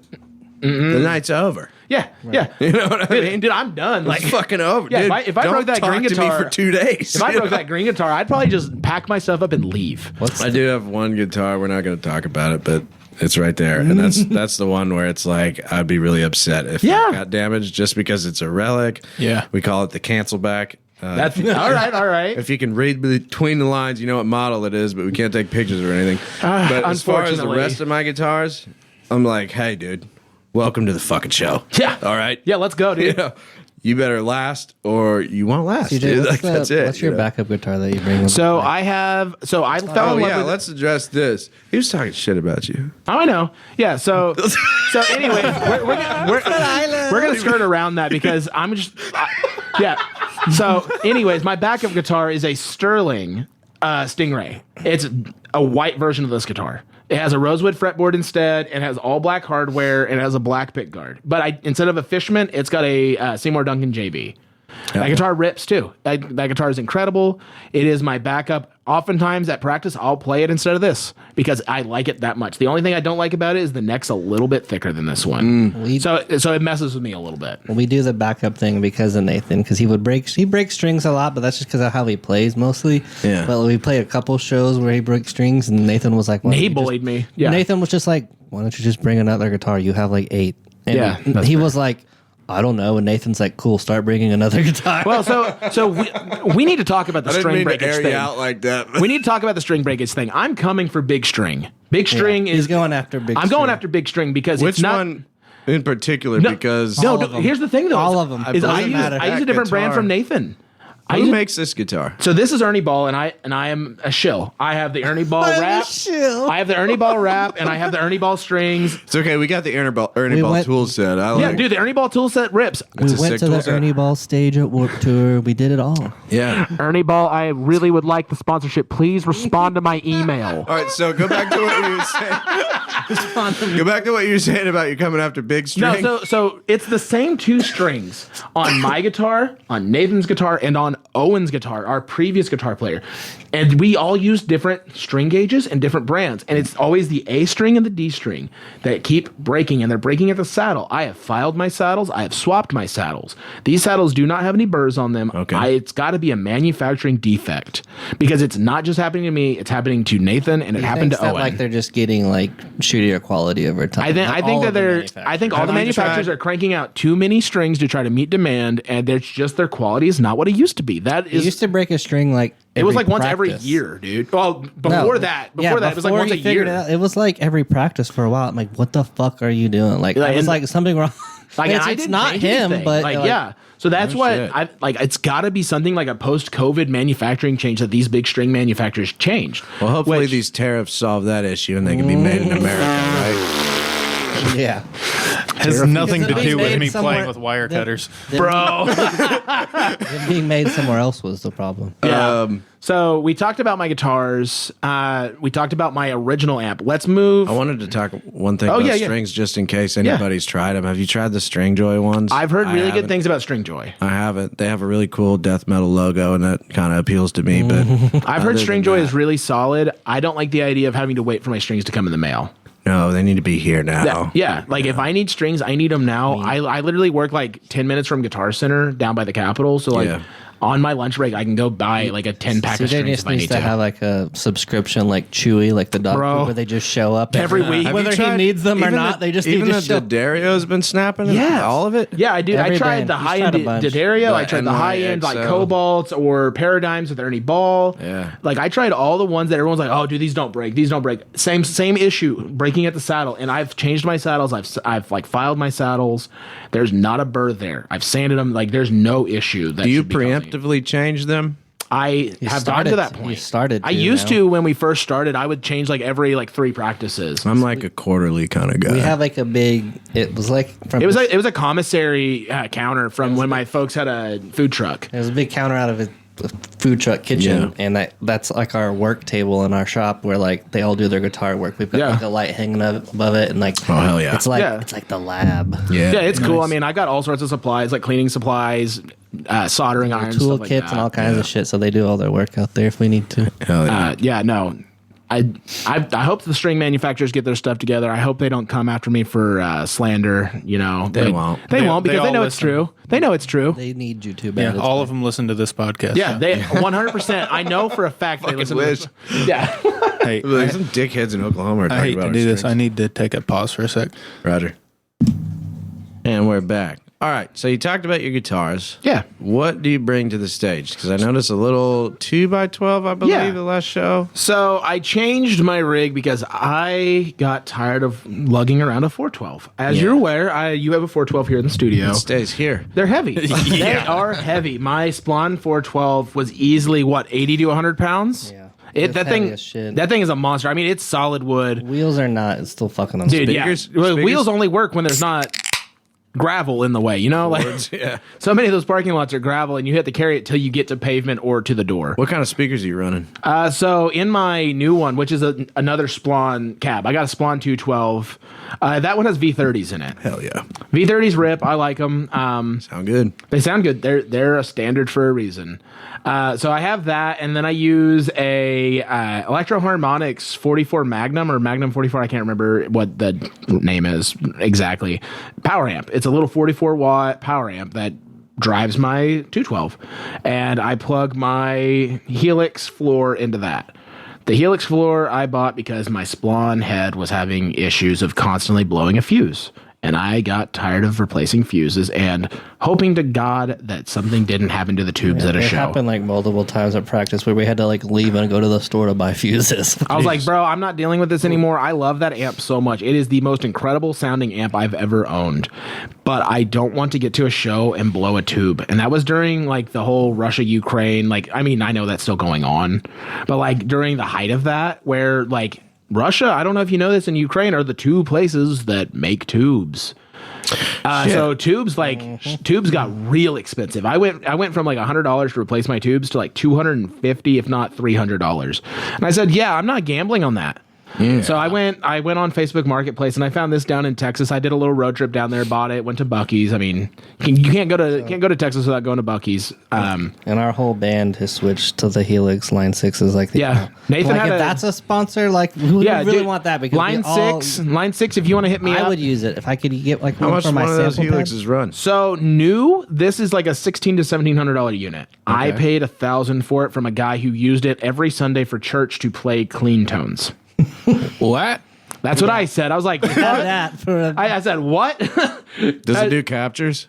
It does not do captures. Okay. It's not like the what's the one that does captures? Head rush. The Head Rush does captures, and then the Quad Cortex. the Quad Cortex. Yeah. That's like the fucking Dude, captures are really cool, but like $4,000. Give me $4,000. what pushed me over the edge on this is that right before I decided to jump off on it, they did a really, really good JCM 800 model that they added to it. That is accurate to the JCM 800 I had back when we were in our first band. And that amp was the absolute balls, dude. That thing ripped. Like, it was so good. Did you hear about the pedal they made? Yeah, I did hear about the pedal, and I had a JCM 800 pedal that supposedly made How it. could it? Yeah. There's not enough balls. There's not enough guts in a pedal to do a fucking. I mean, this does a damn good job. But I mean, for me though, like doing this and having this to where I can go from the fucking like heavy chug stuff to It's very nice. like clean stuff at the push of a button, bro, it changed everything for me. We went through a phase where like because we got tired of carrying his big amp and Nathan's big amp and all this shit, we were just like, if we're going on the road, let's try to simplify it as much as we can. If we don't have to bring the amps and we can just plug direct into whatever venue we're going to system, cool. Now that's 2 amps that aren't in the car anymore. Because I mean, oftentimes we're taking my Honda CR-V. That's what we have. And then like we got our bass player is on the Helix Stomp now, so she's got one of these too, like the small. By the way, dude, I told her at the last show that fucking bass tone's dude, her bass tone is sick. She's been workshopping that forever. It just sounds nasty. I really like that. Yeah, dude. Like once I got her over to that, because Nathan jumped on. He was a Kemper guy. When Nathan joined the band, or like actually not, he hadn't joined the band yet. He was a Kemper guy, and then I bought this, and he came over to help me like dial it in. He's like, "Dude, this is so much easier than anything I've ever dealt with like modeling wise." Fucking rack thing, dude. And he was like, "I don't want to use that shit anymore." Yeah, no, he literally he's used this. He literally sold off everything and bought one of these, and his is the different model than mine. He has the LT, which is like the next level down, but it still has all the same power and everything. It just doesn't have all the screens. It has the big screen there, but it's missing like the little label screens. Oh yeah. But he's fine with it that way. He likes it better. He actually thought I had the cheaper model because he's like it looks better on the one he has. So it doesn't really matter what's cheaper or what's not. It's about what works. Because like Nathan's very much one of those guys that wants to take a cheap guitar and make it sound as good as humanly possible just to prove a point. And I mean, he succeeds at it. He does. His guitar he's playing right now, his pink one looks beat the fuck up, and the paint's coming off the corners and shit. And then he'll play like Periphery and like Chelsea Grin riffs. You're like, what the fuck does that sound like? You can't deny what comes out of the speaker, dude. A lot of it is in the hands. I'm gonna be honest. A lot of it's in the hands. I agree with that to a point. To a point, yeah. I agree. Yeah, I mean, there's a reason people keep buying the Hello Kitty strats to play death metal. Yeah, I've seen a lot of that shit, dude. Yeah, I mean, cool. mostly because it's funny. In there, and then it's fucking awesome. Yeah. That's why I want to do the M&M guitar that way. Tell us about the M&M guitar. So the M&M guitar is this. It's almost a meme guitar that I own. It was bought for me back when I was in high school by my mom. We were on a family vacation in Las Vegas, and she went to the M&M store. And being a thoughtful mother, she saw it and said, "My son plays guitar. That's a guitar. It's also M&M's, and it's cute."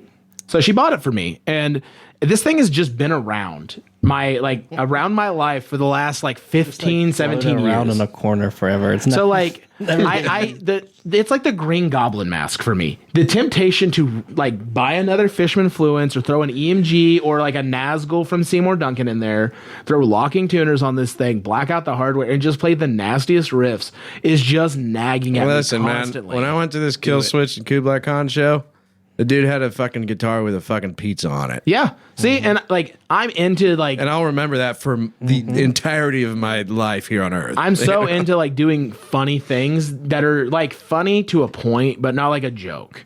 Like I don't want to get up there and people think, oh wow, this band is just It gimmicks. still does what it's supposed to. Yeah, here's the thing, dude. If the music is good, then it doesn't matter what you do on stage. Exactly. Yeah. Yeah. I mean, there's a reason Buckethead is as successful as he is. God, he has trash on his head. Yeah, pretty much. But dude is an insane guitar He's a player. fucking wonder boy, dude. Like he is.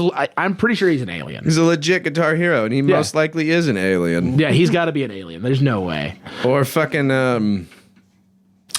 I've been watching a lot of his videos.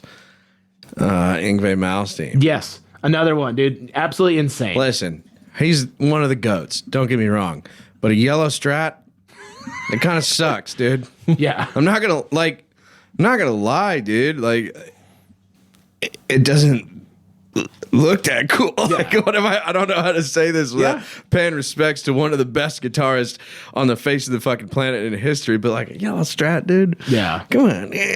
I mean, there's some. That's why I like Dimebag. There's definitely some people that you're like, man, I really like what you're playing, but like, I don't like the instrument you're playing. Why is there a pizza on it, dude? You know what I Dude, mean? like, so But that just makes it better at the same time. You're like, this dude can take a pizza guitar and just fucking cause a fucking riot. yeah. You know? So like, you use your Relic over here as an example of something that is so cool, but you can't talk about it. Yeah. Like another one of my favorite guitar players is Zakk Wylde. He was the fucking dude, goat. that Les Paul right there, that's his pickups in there. Yeah. Zakk Wylde is one of the goats. I mean, 100%. And he was one of the fucking dudes along with Slash whenever I was coming up. I wanted a bullseye Strat, or not bullseye Strat, a bullseye Les Paul so bad. Yeah. But there was one guitar of his. Camel one? No, there was one guitar of his that I liked even more, and it was before it became an issue. It was the one that he has all the beer caps nailed to. Yep. And he set it on fire, and it looks so cool. But dude, if you got caught playing that guitar, you'd get run out of town. Yeah. Only he can make it look cool, and I think even he retired it at this point. It's been retired. It looks so cool. But I would feel like such a dingus trying to replicate that kind of mojo on a guitar. I think that time has just come to an end, you know? Because I mean, there was a time back then where dudes were. I mean, they would wear that symbol, and it didn't, like, for them, it didn't stand for that. Yeah. It was just kind of a thing. For those listening, we're talking about the Stars and Bars. Yes, sir. There was a time where it meant racism, and then there was a time where it meant I'm from the South and I'm proud, and then here recently it switched back to racism. Which I get. Yeah. You know, and I get that, and I'm very aware.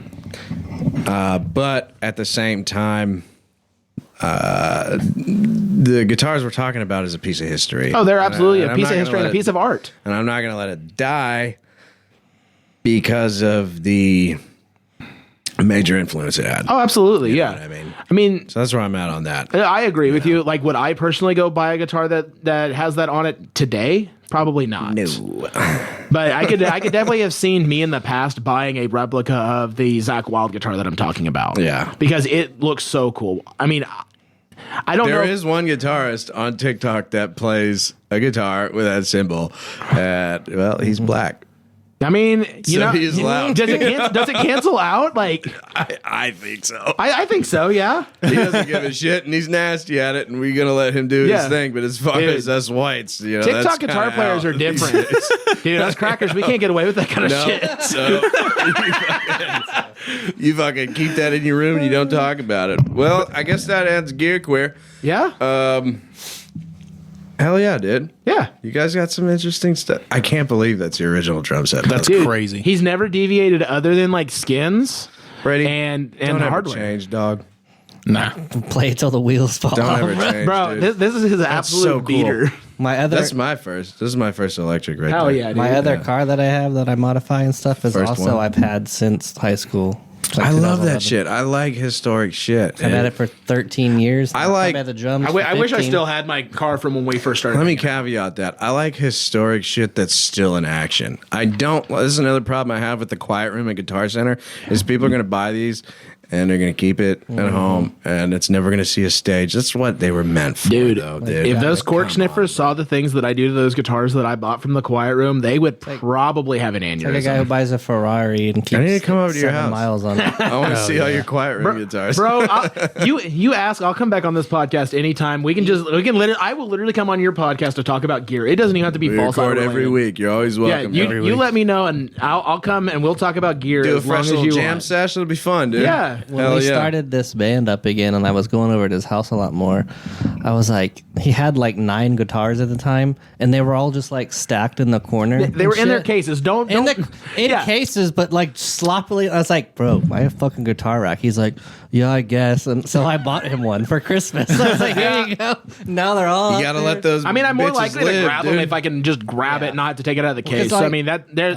I didn't even know what he had because I was just like, what are those? And Yeah. so now they're on a rack and you can look at them. And he got rid of a couple, but Yeah, I mean, I definitely thinned down the herd to buy this because I don't think I had to pay anything out of pocket for this guitar. no, he Because just I sold straight off, traded stuff. I sold off a really sick Washburn HM5V. You should pull it up. This thing is sick. Sold a Washburn. Yeah, it was a 1985 Washburn HM5V in blood splatter finish. This thing was insane. It played like dog shit. Pull this fucking guitar up right now. Sit. What the hell? Oh, probably had the shift down. Yeah, HM5V, and then type blood splatter after. That'll pull up probably it'll pull up my guitar that I sold because this thing was super rare. where it ended up. Yes. So that third image right there is the guitar that I sold. This one is? Yes. That's his actual. Yeah. That is my actual guitar that I How sold. much did you sell it for? I think I sold it for like $600-700. I sold it to Guitar Center because I was using it to pay for this. But he didn't. I don't think he knew it was worth that much at the time. I paid $85 for it at an estate sale, dude. Oh my god, dude! And now it's, No, dude, you don't want that guitar. It played like absolute crap. yeah, it was just like hanging up forever. He never Like it never played good. Dude, but Washburn, bro. It was sick, yeah. Like I'm an Explorer guy, so like the whole like Z shape is super cool to me. I'm not, but like I've always wanted a Washburn. Like that's a Dean. I always wanted a Washburn. Yeah, dude. Like that guitar was so cool. It was always a good conversation piece. But I traded that in, and then I traded in a couple other things. I traded in some bongos that I had, and I got like $100 for these bongos that had just been sitting in my They're little house. Minol. fucking bongos. Through the brand I told you, Minol. They're these little hand ones that sit on your lap, right? He's had them since we were in a band in high school. They were just always sitting They were around. given to me as a gift because like And we cool. would fuck Family. around with him, and we took him a bunch of gear in to trade it in. We're like, hey, how much will you guys take these? He's like, oh yeah, we'll give you like $100. I was like, That's a $100 deal, for dude. fucking bongos, like lap bongos. I was like, Oh, what the jeez. fuck, Dude. dude? We were like freaking out about Dude, it. we Brady got to watch me as I wheeled and dealed all this stuff that I had accumulated over the years for next to nothing because I am very much that guy that looks for a deal and I'll buy something. And I probably, after wheeling and dealing and trading all this stuff in, I probably got the guitar for close to half of its actual value. Like I said, I paid the $85 for that guitar and got like $700 for it. God damn, bro. And I tried to trade in a Gibson Explorer that I had, and they flat out were like, "This is a fake," and it wasn't. I know my stuff. I wouldn't buy a fake guitar. It wasn't Chips fake. and Yeah, I was like, this guitar is not fake. I've been up in this guitar's guts. It has all the marks of being real.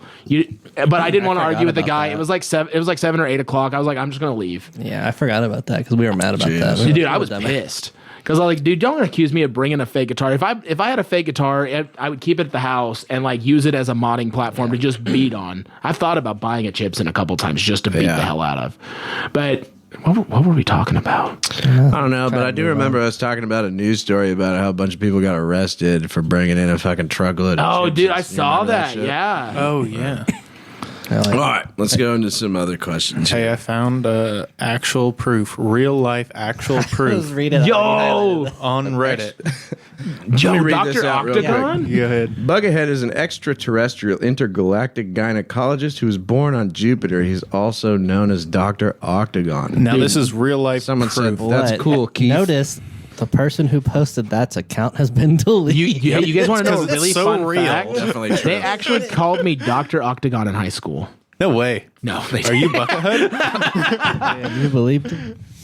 Like, why, dude? You just collect stop signs in your spare dude. time. Dude, I actually had a friend that collected fucking stop signs and decommissioned tornado sirens. Like I was like, that's an interesting thing to collect, but okay. All right. It's cool. Cool. Yeah, he was like, check out this one. It's an HM40. I was like, I don't know what that means, dude. Stop with your autism. Okay. I was like, you're nuts. I was like, we're on different wavelengths of the tism here, my guy. I know someone who currently collects like old decommissioned railway lights. Okay. And it's pretty sick to see the collection. I'm not interested. Yeah, you're at like, all. that's so But cool for you, but I have no idea will what any of this never- means. It's one of But those it's things where super it's like sick, it's dude. cool for 5 minutes, you know. Yeah. I'm It's sure got- people look at us and they're like, "It's fucking music. You turn the radio on. Shut up." You know? It's got like old ones you had to fucking like light with a flame Yeah. and all that shit, you know? Do you guys like our mascot? Yeah. What do you guys like? What's your favorite kind of dog? Mine's a raw dog, but I also really like Snoop Dogg. Hot dog. Dude, hot dogs fucking rip. Dude, I'm a fucking glizzy goblin, bro. I will fuck up some hot dogs. Take me You to heard it here first on Guitar Practice Podcast. Take me to Costco and I'm getting fucking kicked out. dude. Hell yeah to that guy. Bring- $1. Or we could bring back Big Dog, the T-shirt. Oh, company. dude, yeah. Remember that shit from like the early 2000s. Big Oh, Dog. dude, around? in the gas station? No, No. dude. No, you're thinking of the Pugs. Yeah, Look the up- mugs. Look up Big Lugs? Dog. Yeah, dude, like, that's actually a picture of me in high school. Big Dog The shirts. Glizzy Goblin. Jesus. Bro, we need a glizzy goblin piece of merch because you guys have a mascot, right? We have a mascot too. Yeah, I'm sure you've Yeah, seen him on some of our those stuff, ones. right? Yeah, Bring back Big Dog. proud toxic Dude, man. they were so big. They had like They did, full-on like, spoof shops. shirts. They Wait. had shops like in outlet way. malls. I remember I was going. My dad wore these fucking all the time. My dad Yeah, did too. And they did Yeah. like I love South that, dude. Park Let's memes ride. and, Big Oh, yeah. dogs. and it was always that same dog. Big videos. dogs. Give us a sponsorship. Like We'll 100 bring you different back to ways. Hell life, yeah, dude. So dude. many It's of like them, dude. it's like cool again now. Like I'm seeing people buy like vintage ones and like Dude, that white They had a shirt with Pokemon the one blue? from like 1999, and like Here? it was Here? crazy. Yeah, dude, that's the classic one. That's Yeah. dope. yeah, Yeah. they had stores and shit. I fucking It was rock. a I'd huge rock that brand. shit, dude. Yeah. I see it currently. Yeah, Yeah, I people see it are all over. people It's wear It's it back. like vintage, like Yeah. it's cool now, even though it's like from 2005. Do they It's not drink even that old. PBR? No, it's fucking like hipsters who buy old vintage clothes and resell them. But yeah, PBR. shit like that. But Unless you're that's- the lead dog, the scenery. if you want a never real changes. answer to my favorite dog, it would be an English bulldog. Oh, yeah. You guys I had want one my as a real kid. answer? Yeah, real answer. Cat.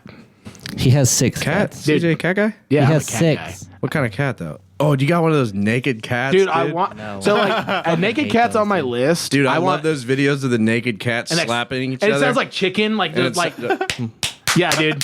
Sounds like clapping. It's My so wife funny. likes those cats, and I told Dude, her, fuck I them. want was a like, naked no cat, fucking like, way, dude. they look like they're about to cast a spell on your Bro, ass. I want a Sphinx, which is the naked cat. I want a Lycoy, which is the werewolf cats. Those things are fucking they're, dope. they're like partially naked, but It's they got little like fuzzies on their LYKOI. head and shit. Dude, these things are sick. Yeah, they look like werewolves. Whoa. And no, that's a demon, brother. Yeah, you dude, can't that's be what I'm having saying. that. Dude, I want that in my house. Like, I want like that specific, like the one on the orange background. I want that dude to hang out with me every single That day. guy of my looks life. like tremolo picking and just like That's the face I make whenever people send me a fucking song, and I'm like, ugh. There's a lady who lives in Austin, Texas, who has one of these Lycoy. cats, and she's famous for it because she takes him around. His name's Choopy. Choopy, yeah. Choopy, the cat, like short for Chupacabra, and she takes him around the bars and shit and hangs out, and he's literally like famous for it. Feeds him French fries and shit, dude. It's awesome. She's feel that. taking him on podcasts. No, dude. Like we have a pseudo mascot that's one of my pets, but like we have another mascot. But our pseudo mascot is my cat, Big Vade. Mm-hmm. His name is Vader. We call him Big Vade, but for the longest time because he was little. By the way, I love Vader. Dude, when he was little though, we called him LBM, which stands for Little Black Man, because he is a black cat, like He's black, like black he's as the night. darkest cat. Dude, he is the coolest cat though. Like we called him LBM. He just hangs out all the time. We call him Salad Tongues, dude, because his arms. He's got super long arms. They look like the Olive Garden like salad tongues. And he's just funny. Every time Brady comes over, he looks for that cat. Pretty much every one of my friends looks for that cat when they come over. But no, yeah. Shout out to We've talked- LPM. we've talked Shout out to about- LBM, yes sir. Yeah. You got a cat pin on your Yeah. thing. I didn't even notice that. That's from That's Pay an Money acid Wubby. cat is what that is. Yeah. Yeah, I'm a huge Pay Money Wubby fan, so this is part of his merch. I've had this on my strap since our very first show, and it still is on my strap. Sick. Badass. And I wouldn't normally pick out a neon yellow strap, but my wife picked it out, and I said, you know what? Hey man, I'm he's gonna- got a I'm gonna Lilo use and this. Stitch strap, Dude, I think Lilo and it's kinda Stitch, hell yeah, sick. dude. Shit goes hard. Let's talk about your band name. I got a bit of a Yeah. definition here. False means not true. That's true. That's true. Idol, an image or representation of a god used as an object of worship. Where did your band name come from? I'm gonna give you the real skinny on this. I have Skinny. no involvement with it, so you know. I named this band because I got frustrated with all the boomers on Facebook acting like a certain Cheeto encrusted person was a deity. That person that is now in a elected office or not that has be the power president. over our lives. Cheeto Man, the You president. talking about Donald Trump? Yeah. Whoa, I didn't say that. Whoa. Now you trying to get I bet me, he cheatoed on his wife. I'm just bro? kidding. Probably. I'm just saying, yeah. If I was the president, I mean. I'm just saying, Cheeto Man in there's office, certain hell yeah. people in this state and in this country that if that man showed up, they would leave his office with Cheeto stains around their mouth. Is all I'm saying. I agree. So it's not inherently like just about like, oh, we don't believe in God or something. It's got a lot deeper meaning. it's about deity worship based upon politicians. Great. It was a political statement that I made It at doesn't the have to be time. politicians at this point. It could just be rich people in power, like Yep. Elon or fucking any Jeff Bezos. I think we should all else. get on the same side here and like, hey, if you make a hell of a lot of money, I'm gonna question you. Right. All right. See, exactly. Yeah. I mean, he's got the best guy in the White House to do his JD makeup. Vance Though. I just mean, have you brushing seen that Cheetos dude's off his eyeliner? JD Vance dusting them up. Hell yeah. That's fucking great. mean, hilarious. I mean, JD Vance has got the best guy liner I've seen on a heterosexual man. sure. I don't think. I mean, them couches. I don't think we're consenting. Is I think all at I'm that saying. level of money, I don't think anybody's really heterosexual anymore. Not that being gay is bad, but No, absolutely not. look at Diddy. You know, that's all I'm saying. Whoa! Did he do it? I mean, He did. yeah, 100%. He did do that. Is American Idol a false idol since Simon Cowell isn't even a musician? Yeah. I guess so. The To be fuck? fair, all the judges now are American people. I mean, honestly, without. Well, yeah, Simon Cowell wasn't American, and he's not a musician either. Yeah, why should he have a say over who the American Idol is? He's a producer, though. Speaking of American Idol, I've thought about making an American Idol riff Not for trying to merch, stick up so for him. I'm just saying. I think that'd be cool. I don't know. I think you should like play music before you judge That's it. fair. You know what I'm I think saying? you should. I think they should all be people who at least sing. I like that Which it is fucking now. country guy that's on there. He's like, hell yeah. Luke Bryan. Yeah, it's all singers now. He's but like, it that wasn't. shit kind of fucked hard. I'm like, Dude, if they would let them just say their actual mind, I would be way more interested in watching it. Yeah. still a false idol. 100%. What do you think about the Prophet Muhammad? Is he a false idol? I'm going to abstain from this because I don't want a South Park situation. Ready? I don't know enough about. What about Muhammad. Jesus Christ? I think the whole Bible is a false idol.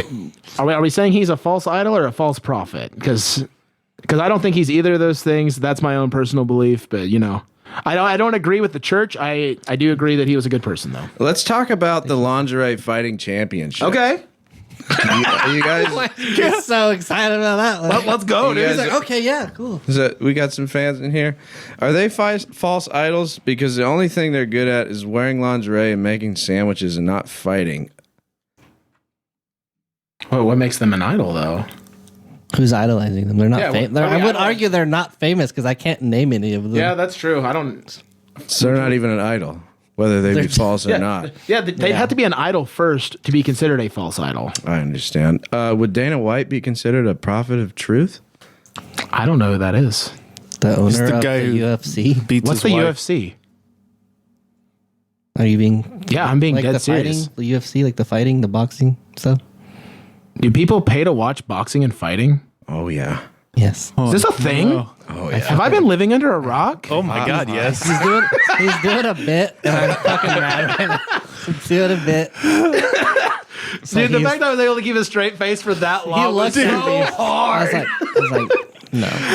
Well, here's a segment that is no laughing matter. Guitar Hero for real. Oh, shit. Here we go. This is the game. All right. The game that we made called Guitar Hero for real. Here are the rules. The bingo wheel decides your fate. We used to have your bandmates decide your fate, and then everybody just fucked each other so hard. I would have to make Brady take me out to dinner first. So now the bingo wheel decides the songs. We have a song list. We spin the bingo wheel, numbers, blah, blah, I blah. was just gonna make him play Creed. You have 1 minute to watch the tab being played on the screen. You have a little bit of steady time. And then you have 1 minute to execute that minute of play time. I will go first. The whole point of this game is not to embarrass anybody. The point of this game is to show and prove that even musicians that are extremely talented still have to do the grunt work to get up on the stage. Still the have to practice. What does that mean for hours, someone like me? and the dedication. Imagine if they did this to like drummers and then they put like We're getting an electric drum peeling, kit they very put like soon. a peeling flesh Oh my in God. there. Like Mike, I can't. The bingo wheel decides the Hey, fate. dude, when you get an electric drum kit in here, we'll come do a live set in your studio. We would fucking love to. Dude, I am so so down for that because we could just plug our helixes directly into your mixer over here. Yeah. Because that's how we have our stuff set up. What's my We have fate? to have like a monitoring. What is it? You're first. Is it yellow? Fuck yeah, it is, dude. Oh, by the way, black is metal, green is country, red is alternative punk, yellow is classical, Okay. white is jazz, and blue is the blues, obviously. You got yellow 2. Okay. It's Spanish. I'm fucking cooked, dude. Can't even read it. It's Spanish. I gotta piss real quick. I'll be right back. He's getting out of it. He's trying to. He's piss boying out. Piss boy. He's reading the tabs. While he's sitting in the He's like, oh, I gotta piss. All right. How do I play it? How do I play this song? I don't even know what that means. All right. I don't think I've played 120 BPM in my life. We're back. He's got Fandang. Somebody else say this. Fandangulio. There you go. I love Fandanguio. Fandango. That's where I buy my movie tickets. Yep, Fandango. I don't even know. All right, man. Fandango. No. No, it's your punishment. Yeah, dude. Last week I got off really easy, so. Yes, Dude, you I did. get off it really easy all the time. So Okay. Ready? Here we go. Here's your minute.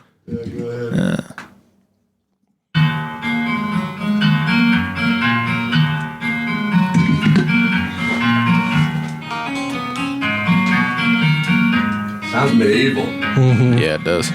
dude, I'm so cooked. Sounds like an intro to a Metallica song in the 90s.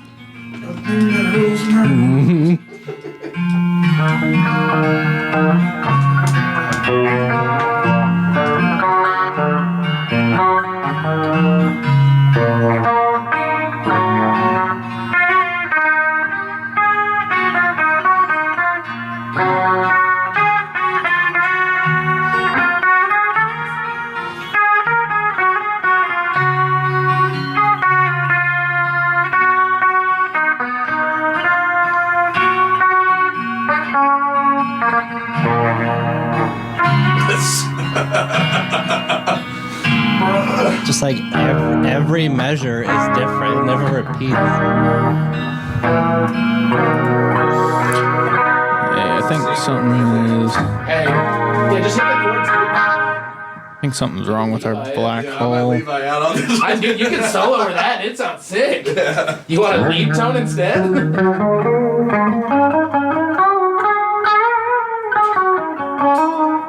Is that 1 minute, 43 bars of fucking pure pain torture? Yeah, give me a sec. I think I gotta fix something. We're back. Okay. Is there anything you want to see in this? I just said it. Just Oh, okay. Here we go.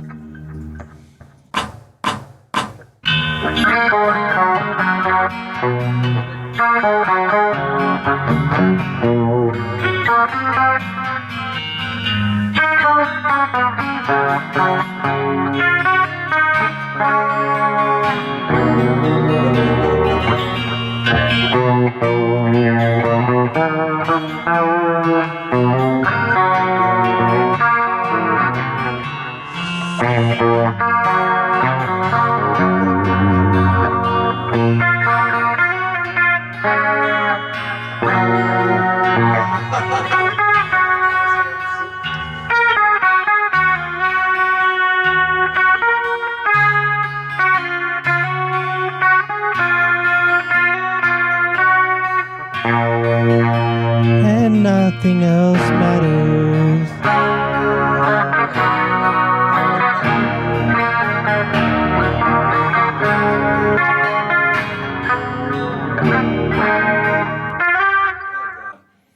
That's it. That's a bomb, brother. Bro, That's I feel for you on that one. That one sucks. I hope you lob me a softball on this next one. I'm summoning the bingo gods to give me something I know. Hey, you got to pray to your God, dude. Bro, Our false idol. Here we go, dude. God damn, dude. The classical shit always fucks everybody up.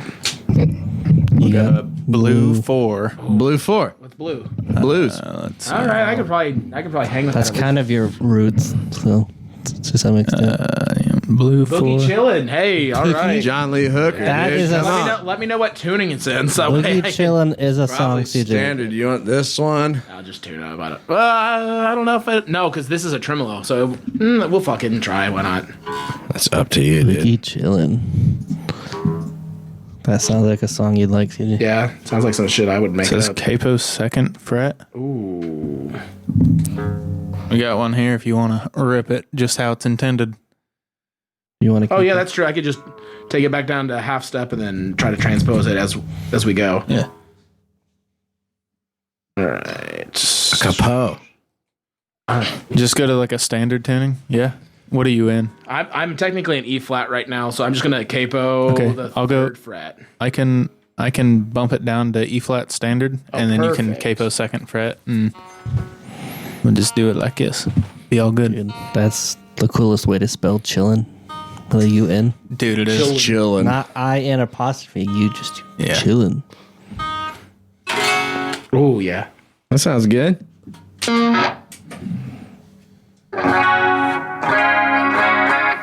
So is it still capo second? Yeah, capo 2nd. Shit, I would try to put that on fucking backwards. All right. There we go. You ready? Minute to learn it. Okay, here's your minute.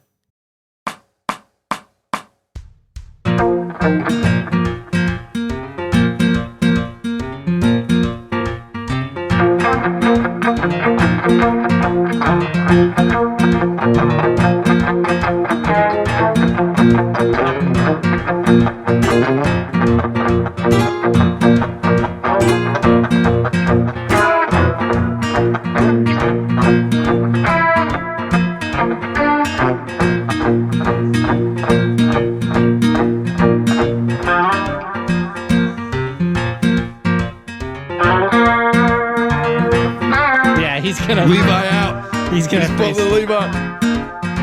That's crazy. This song doesn't sound like Iron Man. Yeah.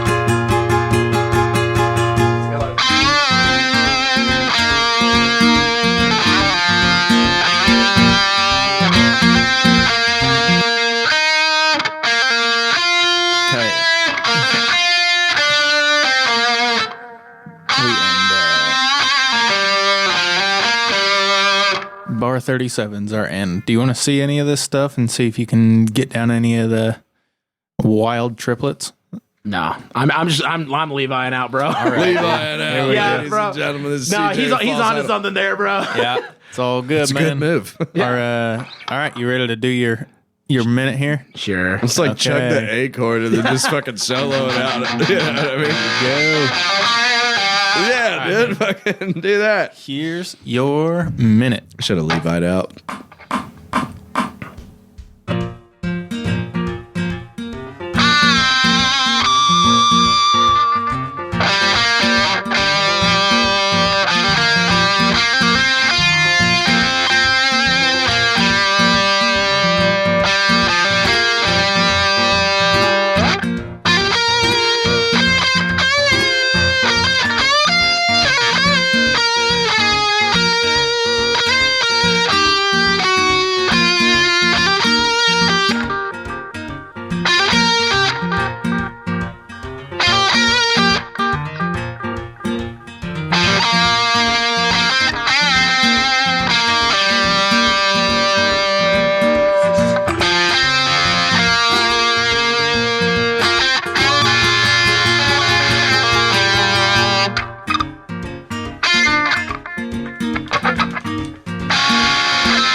Yeah, that was fucking terrible. That was Ladies and gentlemen, that was tough, Guitar though. Hero for real. Yeah. The ultimate gauntlet for all guitarists. If you want to challenge the beast, hit us up.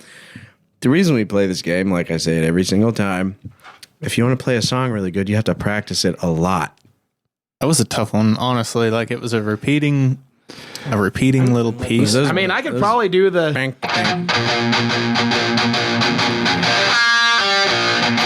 Yeah, that sounds good. Like do some shit like that, but yeah. The pauses were kind of funky. Yeah, They it were was a it was little definitely a little off kilter, and it's Very swingy. You it know? definitely had a lot of swing to it. I mean, Very swing. here's that capo. It was a good one. Yeah, dude, good shot, man. Yeah. Seriously. Boogie chillin'. Boogie chillin'. Chilling. I fucking Kind of bombed groovy, hard you as know? hell. Makes me want to do slam poetry. Me on Should have just made Brady do like freestyle vocals over it. It's, that would have been way That would have been funnier. fucking awful. Yeah, no shit, dude. Imagine being put on the spot, bro. Dude, damn, being put on the spot would suck, wouldn't You it, play Brady? guitar regularly. I don't do vocals regularly. Man, we should bring the drum set in here and make him do it. We will be getting an electric drum kit. I'm just saying, bro. We got so many You got off drummers to easy call when last we get that, time. dude. I'm gonna get Everlong when you do that to me. Bro, it's all gonna you- happen. I'm gonna get it. We're gonna put it in the mix just because you Yeah, keep saying all that. of them are just gonna be Everlong. No, It's I'll- weird. Every single song on the list is Everlong. That would be the funniest meme for you guys, dude. No, all you do is eat hot chips and lie, bro. I swear to fucking God. Everlong and 6 by All That Remains. All right, ladies and gentlemen, that was Guitar Hero for real. Thank you for playing, CJ. That was amazing. Of course. People need to see the truth. There's too many YouTube guitarists that are putting out amazing stuff, which isn't a problem.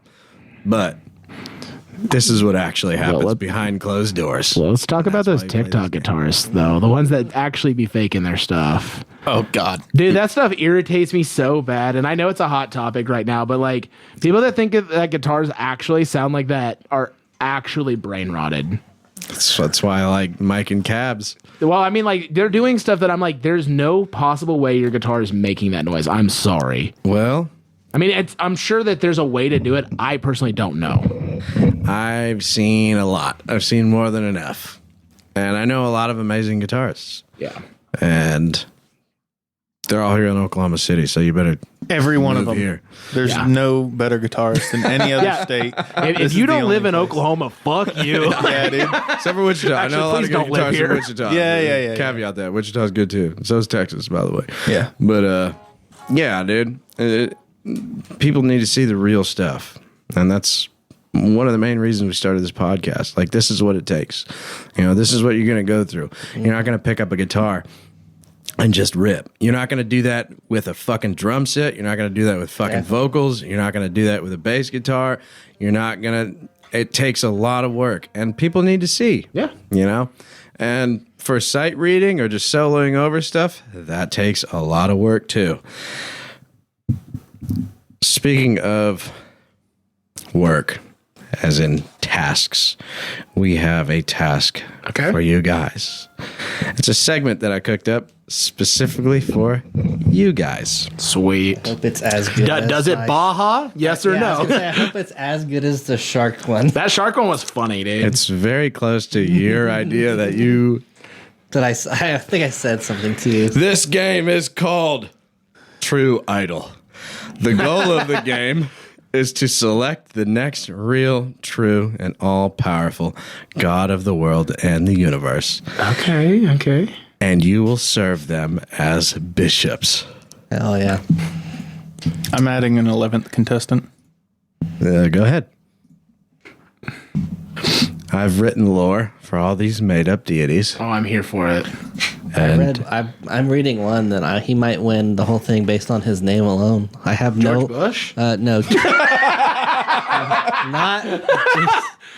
Bro, I'm already We're a gonna kill vessel those- for another deity, bro. You gotta calm down here. we're going to kill these terrorists. Now check out this draft. Bro, I'm already a vessel for another deity. It's already been decided. I'm the vessel of the Getrog monster, and I don't know if I can be a bishop for another deity. Are you sure? You haven't heard the lore behind Keys' Geist yet. That's true. I mean, I read that on I the mean, screen. I was like, I if don't he, even if he need can to read compete with that. a giant frog that lives in a bog Yeah. on the plain of Innistrad, we'll talk. It's probably Baja Blast, boy. He is Jesus Christ, but he turns water into Baja. I swear to fucking God. I wish I could have been more inventive, but the problem is I wrote this entire segment when I was extremely stoned. Oh, that's even better. So this might be funny. It might not.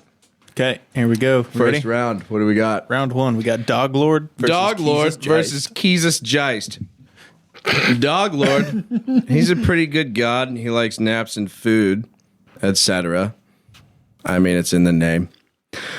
Sometimes he sexually assaults at random, so your job as bishops will to be explain why that's not very bad. To get people on the side of Dog Lord versus Jesus Geist. Jesus Jesus Geist died for our sins, but as a bishop, you will inherit the uncontrollable urge to you'll be attracted to little boys. Oh, But he died for our sins, and the way he runs everything is normally peaceful except for that one part. Cool. And if you don't believe in him, you go to hell. I mean, I damn. wanted to vote for him on name, but now I Yeah. So he had the urge to touch little boys. No, you as a bishop. But like we inherited that from him. You just said that. No. I'm gonna rules lawyer my way out of this, bro. No, you're gonna inherit that, and that is the end of it. So, but you're by inheriting it, you're insinuating that he also had that urge, correct? No, he just gives the urge to you. Oh, okay. So I'm not inheriting it. It was bequeathed upon me. Yes. Yeah, it was bequeathed. Bequeathed. Okay. Yes, he Dude, queefed. I think He I queefed have to. on you I have to pick this Dog urge. Lord because I personally I don't think. yeah. Dude, nah. Sexual assault's bad. Don't get me wrong, but pedophilia is worse. I think it's bad. They're both bad, dude. They're Like this is like equally picking. bad. Do I want to eat broken glass? Remember, you're going to be on the news as a bishop explaining everything. Yeah, I mean, did Dog Lord do anything else? I mean, other than like I know you said he sexually assaults. But, Sometimes he humps, dude. oh, so he's just a dog that's humping people's legs? He's the dog lord. I mean, if he's just a dog lord humping people's legs, dude, I can Well, I didn't excuse just say that. just legs, you know. I mean, he's still a dog. If I can go, that's just a dog, dude. That's what dogs do. And like just fucking move on. Just yeah. like DMX, dude. He going to give Yeah. it to you, you know what I'm saying? I think I can pick Dog Lord we have to go over with Dog Jesus Lord. Geist because dude, yeah, that's a shitty fucking curse. Dog Lord. Dog Yeah. Lord. Yeah, Dog lord moves on to the second round. Jesus. Next up, I mean, we have... Dude, that Grimace, Whopper looks hell fucking yeah. fire. Next one, we have Grimace versus Robert Marley. All right. Remember, your job as bishop is to take care of the people and get these people to be Bob Marley's government name. idolizing. Grimace eliminates hunger worldwide, Okay. but he tends to cause diabetes. And every year, you have to recruit 100 people to drink the Grimace Shake, which kills them by suicide. All right. So like, let's hear it for Robert Marley real quick before I start. Robert Marley, he's peaceful, very pacifistic.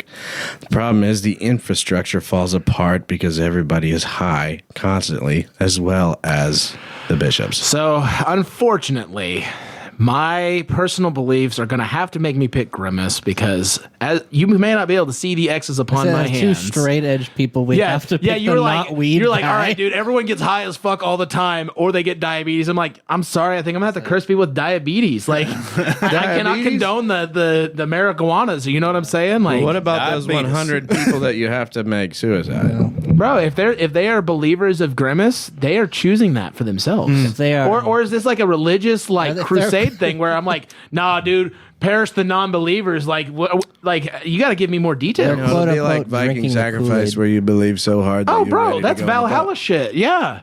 Like they believe so hard that they're willing to sacrifice themselves to Grimace. I think I have to go Well, for you that. have to Plus- convince them. but also Ozempic exists, so I'm not worried about the CJ diabetes. is also actively wearing a purple shirt, so like, yeah, just dude. on principle. I'm already part of the Church of Grimace as it is.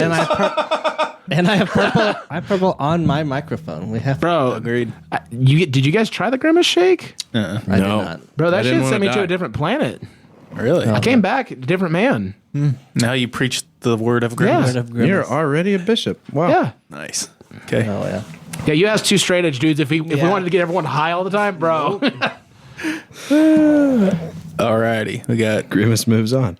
Georgia Bush versus Lady Gaga. George Bush is warlike, believe it or not. Maybe even wars that really shouldn't have gotten started. Every time this deity gets upset at somebody, he accuses them of having weapons of mass destruction. Invests very heavily in the military, which raises taxes. Consistently fights the war on drugs. And as bishops, you plan and execute 9/11. Dude, Versus- Nathan was here. If Nathan was here, he'd be like, "Yeah, sure." Versus, But before you move on, does George Bush ask me to watch this drive? Because if he asks me to watch this drive as he's golfing, that's a convincing enough argument. there's going to be a lot of responsibilities as a George Bush bishop. Okay. And yes, you're going to have to watch the drive. Hell yeah. And you're also going to have to figure out how to drive a plane into the second tower. But that's besides the point. Does it give me invincibility though? Do I survive the impact?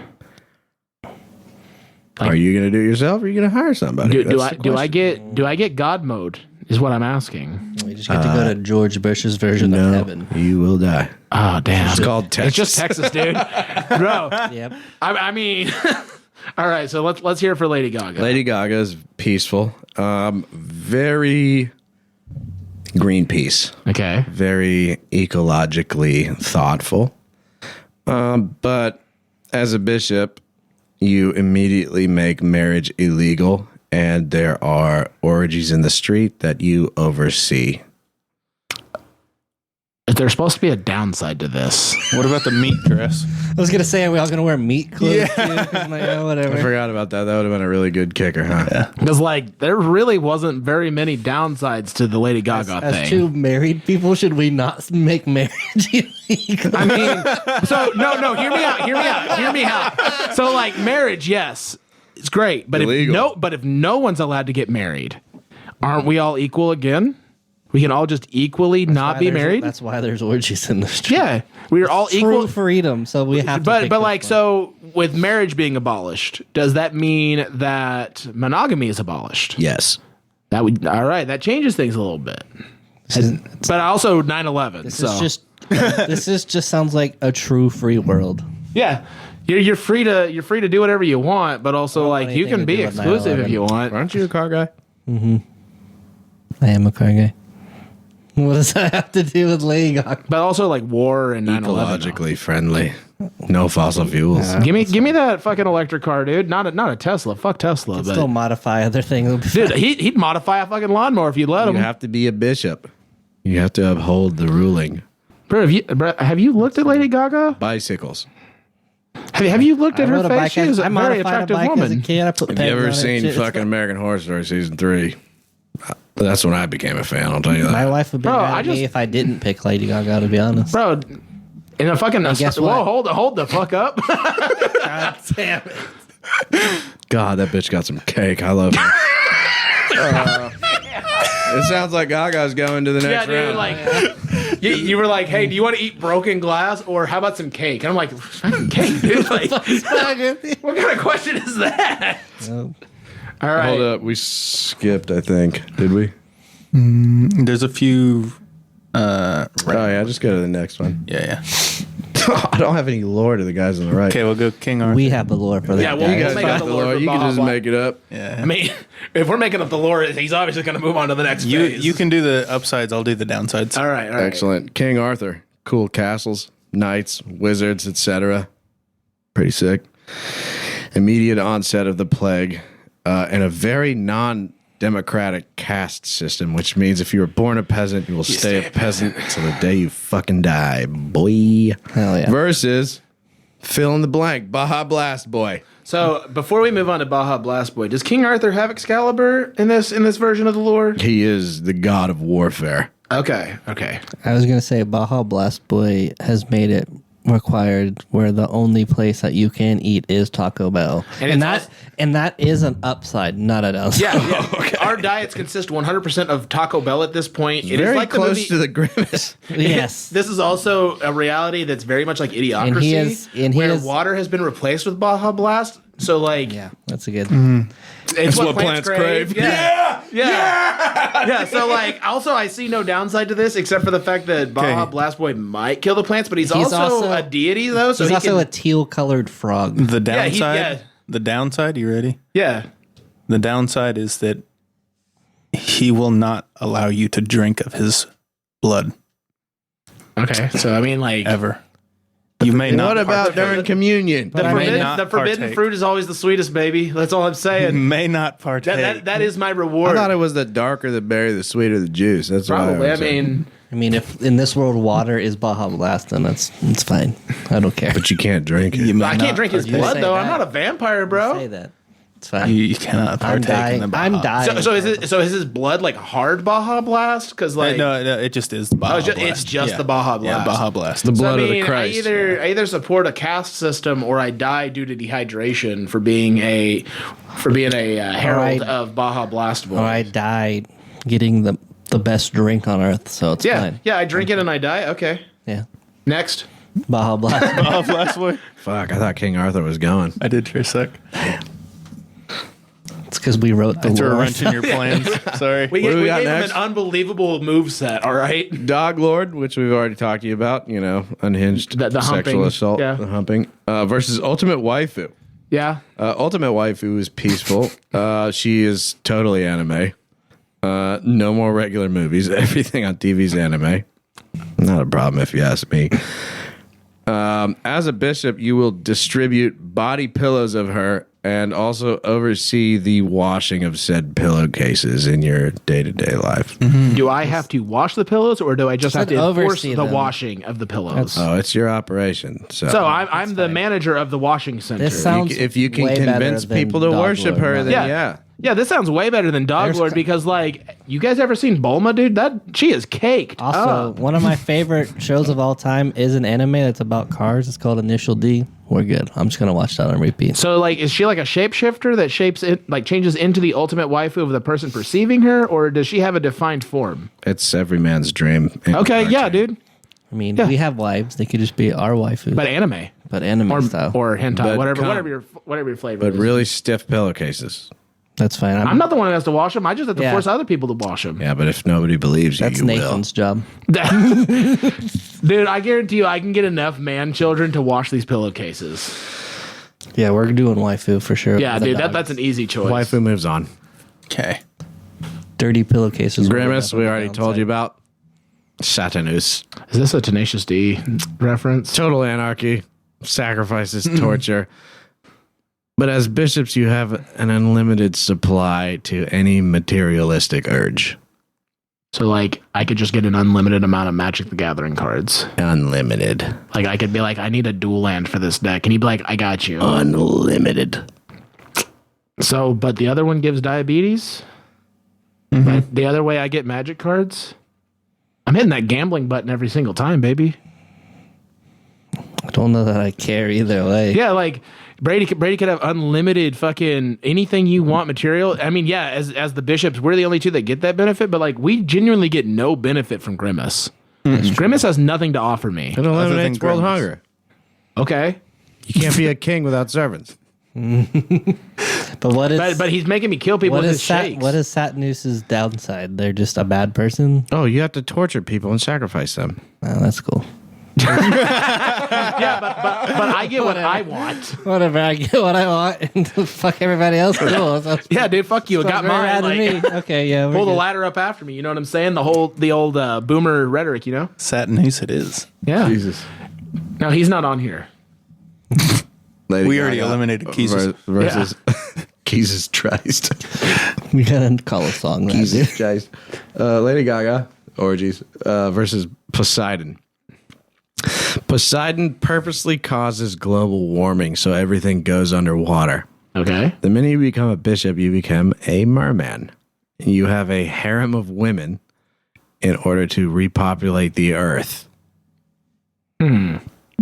If you think I'm not going to pick the one where I'm underwater with fucking sharks, you're crazy. Yeah, bro. I'm the shark guy. And honestly, I'm as picking the fucking shark. as his best friend, I have to support his wishes. And he his also dreams. likes amphibians, so he's Yeah, going to be there like, does too. the whole world become saltwater, or are there like freshwater districts where the amphibians can live? Under the sea. I'm training fucking hammerheads, dude. Bro is Shark Boy, and I'm fucking Lava Girl. I'm going to have them on leash. I'm going to have... Wait, no, I am. I'm not fucking Lava Girl. I am Lava Girl. Fucking lava girl. I'm going to have tiger sharks on leashes. It's going to be fucking sick. Bro is gonna be the Joe Exotic of the fucking ocean. All right. Yep. Yeah, but And I mean, it is the fucking ocean though, because he does have a harem. Is all I'm saying. It's fine. not many downsides, but you know, everybody you know drowns. Bro, but that means his mom drowns though, and that's enough for him. Yeah. So... Okay. Poseidon. We're pushing the limits here, Brady. Do we need to have a therapist? Oh, they don't know that lore. They don't know that lore. So Oh it's fine. shit. We're doing band names. Poseidon. Oh shit. Poseidon moves on. We'll go to this one here. Ultimate Waifu versus Saturnus. So with Ultimate Waifu, there really is the only downside is that we have to make people watch the nasty pillows. Yeah, it's Or a do it pretty yourself. positive world. Yeah, the other one kind of sucks. So here's the thing. Yeah, the other one sucks except for us. As bishops of Saturnus, the problem you're going to have is when everybody sees you torturing and killing people, they're probably not going to want to join your side. Yeah, we're already on board with Ultimate Waifu, dude. You don't have to convince us. I'm just saying. It's reinforces. I want Yeah, to we're- go to Japan, so it's fine. Yeah, dude, we're just making the whole world horny Japan. Sounds pretty, Horny good Japan. to me. Horny Japan for the next round. Poseidon Baja Blast Boy. Do we care about Can we talk about my more lore more or lore our about lore? Baja So, Blast? so it's like I Work think, on it. Yeah, we're still workshopping him. Baja Blast. So like we You can't drink it. We can't drink it, but water has been replaced by it, and everyone is required to eat Taco Bell.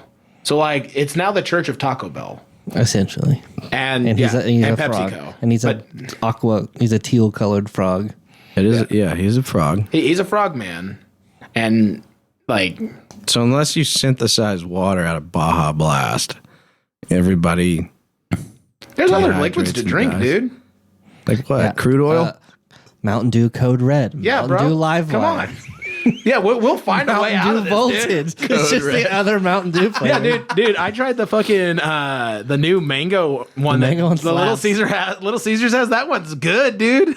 Dude, you remember Pitch Black? Dude, Pitch Black. They still have it on the fountain at 7-Eleven. Dude, we gotta hit But they 7-Eleven don't on the have way it in the home. bottle in That 7-Eleven. shit kind of tasted good. Dude, hey, you want one that tastes real good? Go to Buffalo Wild Wings and ask for Legend. It's like have Pitch their own Black, flavor. but really good. We could get into some deep Mountain Dew lore right now, dude. You don't even fucking Yeah, dude, we literally Don't like we even go out of our fucking way. We go out of our way to try There's every like Mountain Dew. 10 restaurants that have their own flavor. Casey's, the gas station, has their Dude, own Overdrive is a 10 out of 10 for me. flavor. Sam's, the fucking Dude, that one even heard sucked of that. ass. Sam's, the fucking grocery store, has their own. Like everybody has. Applebee's has their. I haven't tried the B-Dubs Applebee's has their own. Like, dude, it's fucking. You won't catch me dead at an Circle Applebee's. K, which we don't have here anymore because they got bought out by Casey's, but they have their own. Dude, flavor. their Purple Thunder one is good. Yeah, we're like hard Mountain Dew fans. Like, it's not really bad. just Baja Blast. We're just Mountain Dew fans. When Game Fuel came out when we Dude. were in high school, which was they always put out for like the Halo or Call of Yeah. Duty. I When we fuck were with in a Halo. band in high school, we had a fridge in our practice space there, and we literally filled it with like 7 fucking cases I bought of Game so Fuel many cases because of we Game didn't Fuel. because we knew it was gonna go away. So We- it was just a fridge right behind me when I'm playing drums, and I'd turn around and be like, When- "What's on?" When Pitch Black first came back like a couple years ago, we completely bought as much as we physically could, and we got ourselves sick on it. We couldn't find it for a while, and there's a Crest on my route at work, and I bought 5 cases of Pitch Black in my FedEx truck, and I just put it in the. You guys ever in just my said truck. fuck it and just started doing Adderall instead? Or It's not like we drink a bunch of them a day. It's like a treat. sounds like it. No. And we like- typically share it with other Like people. candy or ice cream. It's like it's a sweet It's sometimes treat. It's not- treat. I feel you, dude. Yeah. Yeah, we're Mountain Dew fucking dorks. That's great. Dude, I'm so excited for the Mountain Dew gummy worms that are coming out. I can't wait to find them. Yeah, dude, Trolley's doing Mountain Dew flavored gummy worms. You I had didn't- no idea, dude. Yeah, you didn't know this part of the false idol No, lore, did dude. you? And it's just Yeah. really me and him. The Yeah, rest of the band. because is- Nathan doesn't really care and Bree doesn't get it. So Yeah, it's fine. It's just us, so it's okay. Mountain Dew. yeah, dude, do the do. Come on. Yeah, dude. So Mountain Dew me. Yeah, I think so I'm assuming. Yeah, we could just drink a different form of Mountain Dew and survive. Yeah. Yeah. Baja Blast, boy. Put this Yeah. on. Yeah, because Poseidon kills everybody. I mean, Brady gets his harem of sharks or whatever, but like It's fine. I heard shark pussy was good pussy. That's all I'm saying. they got that weird like shark purse for their eggs or Is whatever. this the final? This Yeah. is the final. Damn, that's kind of hard. This is Ultimate actually a little waifu bit versus tough. Baja Blast, boy. I mean, I'm tempted to lean Ultimate. so like Ultimate Waifu. So I know your reasoning is good though, because there's literally the only downside is it affects us, But kind of. We but can not just even tell- that it's because we just employ tell other people, yeah. We're in charge of the center for cleaning those pillows. They're not like we're not forcing people to do it. We're like, hey, I'll give you $10 an hour to clean these Yeah, pillows in that's these fine. industrial washing machines. we're just managers in that Yeah. world. It's a lot of cum. We're just Yeah, but- but we don't have to deal with it. I'm not firsthand. just handling it. Telling We're- other people. Actually, You this can is drink it's good for the Baja economy. Blast. It is good for the economy. We are providing jobs. Okay, Hell Joe yeah, Biden, dude. chill out. I'm a corporate manager or a global manager for a giant facility, like chain of facilities that. Universe, maybe. Yeah. Yeah. Can I just throw something out with this also? Yeah. You can drink Baja Blast on your shift at the washing Yeah, dude. facility. Heck, the ultimate true. waifu could literally Although I don't be know a if they Baja have Blast Baja named. Blast in Japan. I'll have to figure that one out. I might have to import Well, it. the world didn't just become Japan. Like it's, in my dude, but brain they have it did. but they that's have fine. they have the sour version of Pitch Black over there though. So like Pitch You- Black oh, version yeah, 2 or Japan whatever. Yeah. Mountain Dews we don't have. I didn't even think about that. Yeah, dude. See, there's no downside. And the 372 flavors of Kit Kat. Let's is what they talk have. about And the dude- population drop that's going to happen if Ultimate Waifu. dude, there's too many people in this world. Japan Anyways. already has that problem now in Yeah. real life. Yeah, there's too many people in this world. Yeah, they set I don't bar like too people high. that much. We need anyway, so another it's fine. pandemic, dude. That's all. I'm just, God damn. yeah, you Talk to a symbol manufacturer. Yeah. You can have that. Dude. yeah. So are we going Ultimate Waifu? I think we have to. Like, Is the real false idol? yeah, It's a true idol. bro. We should get the drummer from fucking Bad Trip to Draw. It's the ultimate waifu. Hell yeah. Bro, I don't know if you follow him on fucking Facebook, but like every day he's posting like fucking anime girls that he's drawing like every single day. No, dude. Yeah, dude. I look at the one where it's what's his name, Mick Shiesty and stuff, or like Oh, going yeah. to the Chuck Steakhouse and Dude, Chuck's looking for crack and shit. Dude, Chuck's is so good. Is it though. good? I've never had it. Dude, if you like chicken fried steak, you I have to do. go to the Chuck House. Like, No shit. yeah, Chuck House over off of fucking what is it, 10th and Meridian or whatever. 10th and McCart. Yeah, it might be further. It might We're be in Midwest City. There's probably one right over there. yeah, dude. Yeah. If Chuck's is different than from Chuck House, you still should go try it. But Chuck House over in Oklahoma City, it's a 10 out of 10 for me, dude. No shit. I took my wife there because she was a non-believer, and I converted her. Chuck House is the real idol. Sounds like you'd be a great bishop for whoever you want to be. Yeah, dude, I'm a salesman. I can sell anything. You're converting. Yeah, You're converting people to wash those stiff pillowcases. bro, that's not my problem. I mean, I'm growing the economy by providing jobs to these incels. We're just laundromat managers. Ladies in and that gentlemen, world. I think we have a winner. And the winner, the one true idol, Ultimate Waifu. Yeah. I'm a little surprised. I am. Who do you think was going to win? Keezus Geist? The Yes. guy who was making us want to, like, fuck little dudes? wanna Like, I go- knew that guy was he going wins down. on name, but not on his. yeah, his name's a classic. Like, there would probably be a song called Kezus Geist at this point. I think Dog Lord was just a little too close to my heart, and I wanted Dog Lord to win. See, like, Dog Lord would have been all right if he didn't have to go against Ultimate Waifu. Put in him the first against round, somebody who or had the second almost round. the same bad problem as they were both like sexual predators. assaults? So Yeah. it was like That's I'm true. picking like one of two bad. That's true, but Dog Lord can't help it. Well, that's Yeah, but you made it sound like I wouldn't be able to help it either after No, I you became a couldn't. bishop. No. Yeah. Yeah, that sounds fucking terrible, dude. Ladies and gentlemen, this is episode 63 of Guitar Practice, and this has been False Idol. Do you got any plugs? Yeah, actually. So this podcast has been brought to you by Liquid Death. God damn. Murder your thirst. No, our real plug is if you do vocals and you want to try out for a band, we can send you a song without any vocals on it. You can send it back, or you can come try out. We're in Yukon, Oklahoma. I'm not gonna say You don't the have address, to be. but You don't have to be in OKC. You can be in Tulsa or wherever if you want to drive to us. But you gotta have a job in a car and not have a fucking criminal background. Should they Preferably, double track vocals or no? you can record it however you want. Just if you want to try out, hit us up. yeah. I think that's really it. Yeah. We're gonna record an EP or an album, something like that in August. So if you want to be in a band that records and writes music And plays okay and likes songs. to play shows, if you've never played 89th and you want to do that, we play that a lot. We play the venue a lot. Hit us up. We play Iron Man a lot. No, we don't. Damn. I thought I almost got him. Damn, I think I should play you guys out then. I think that's it. Ladies and gentlemen, episode 63 Guitar Practice. You know where to find us.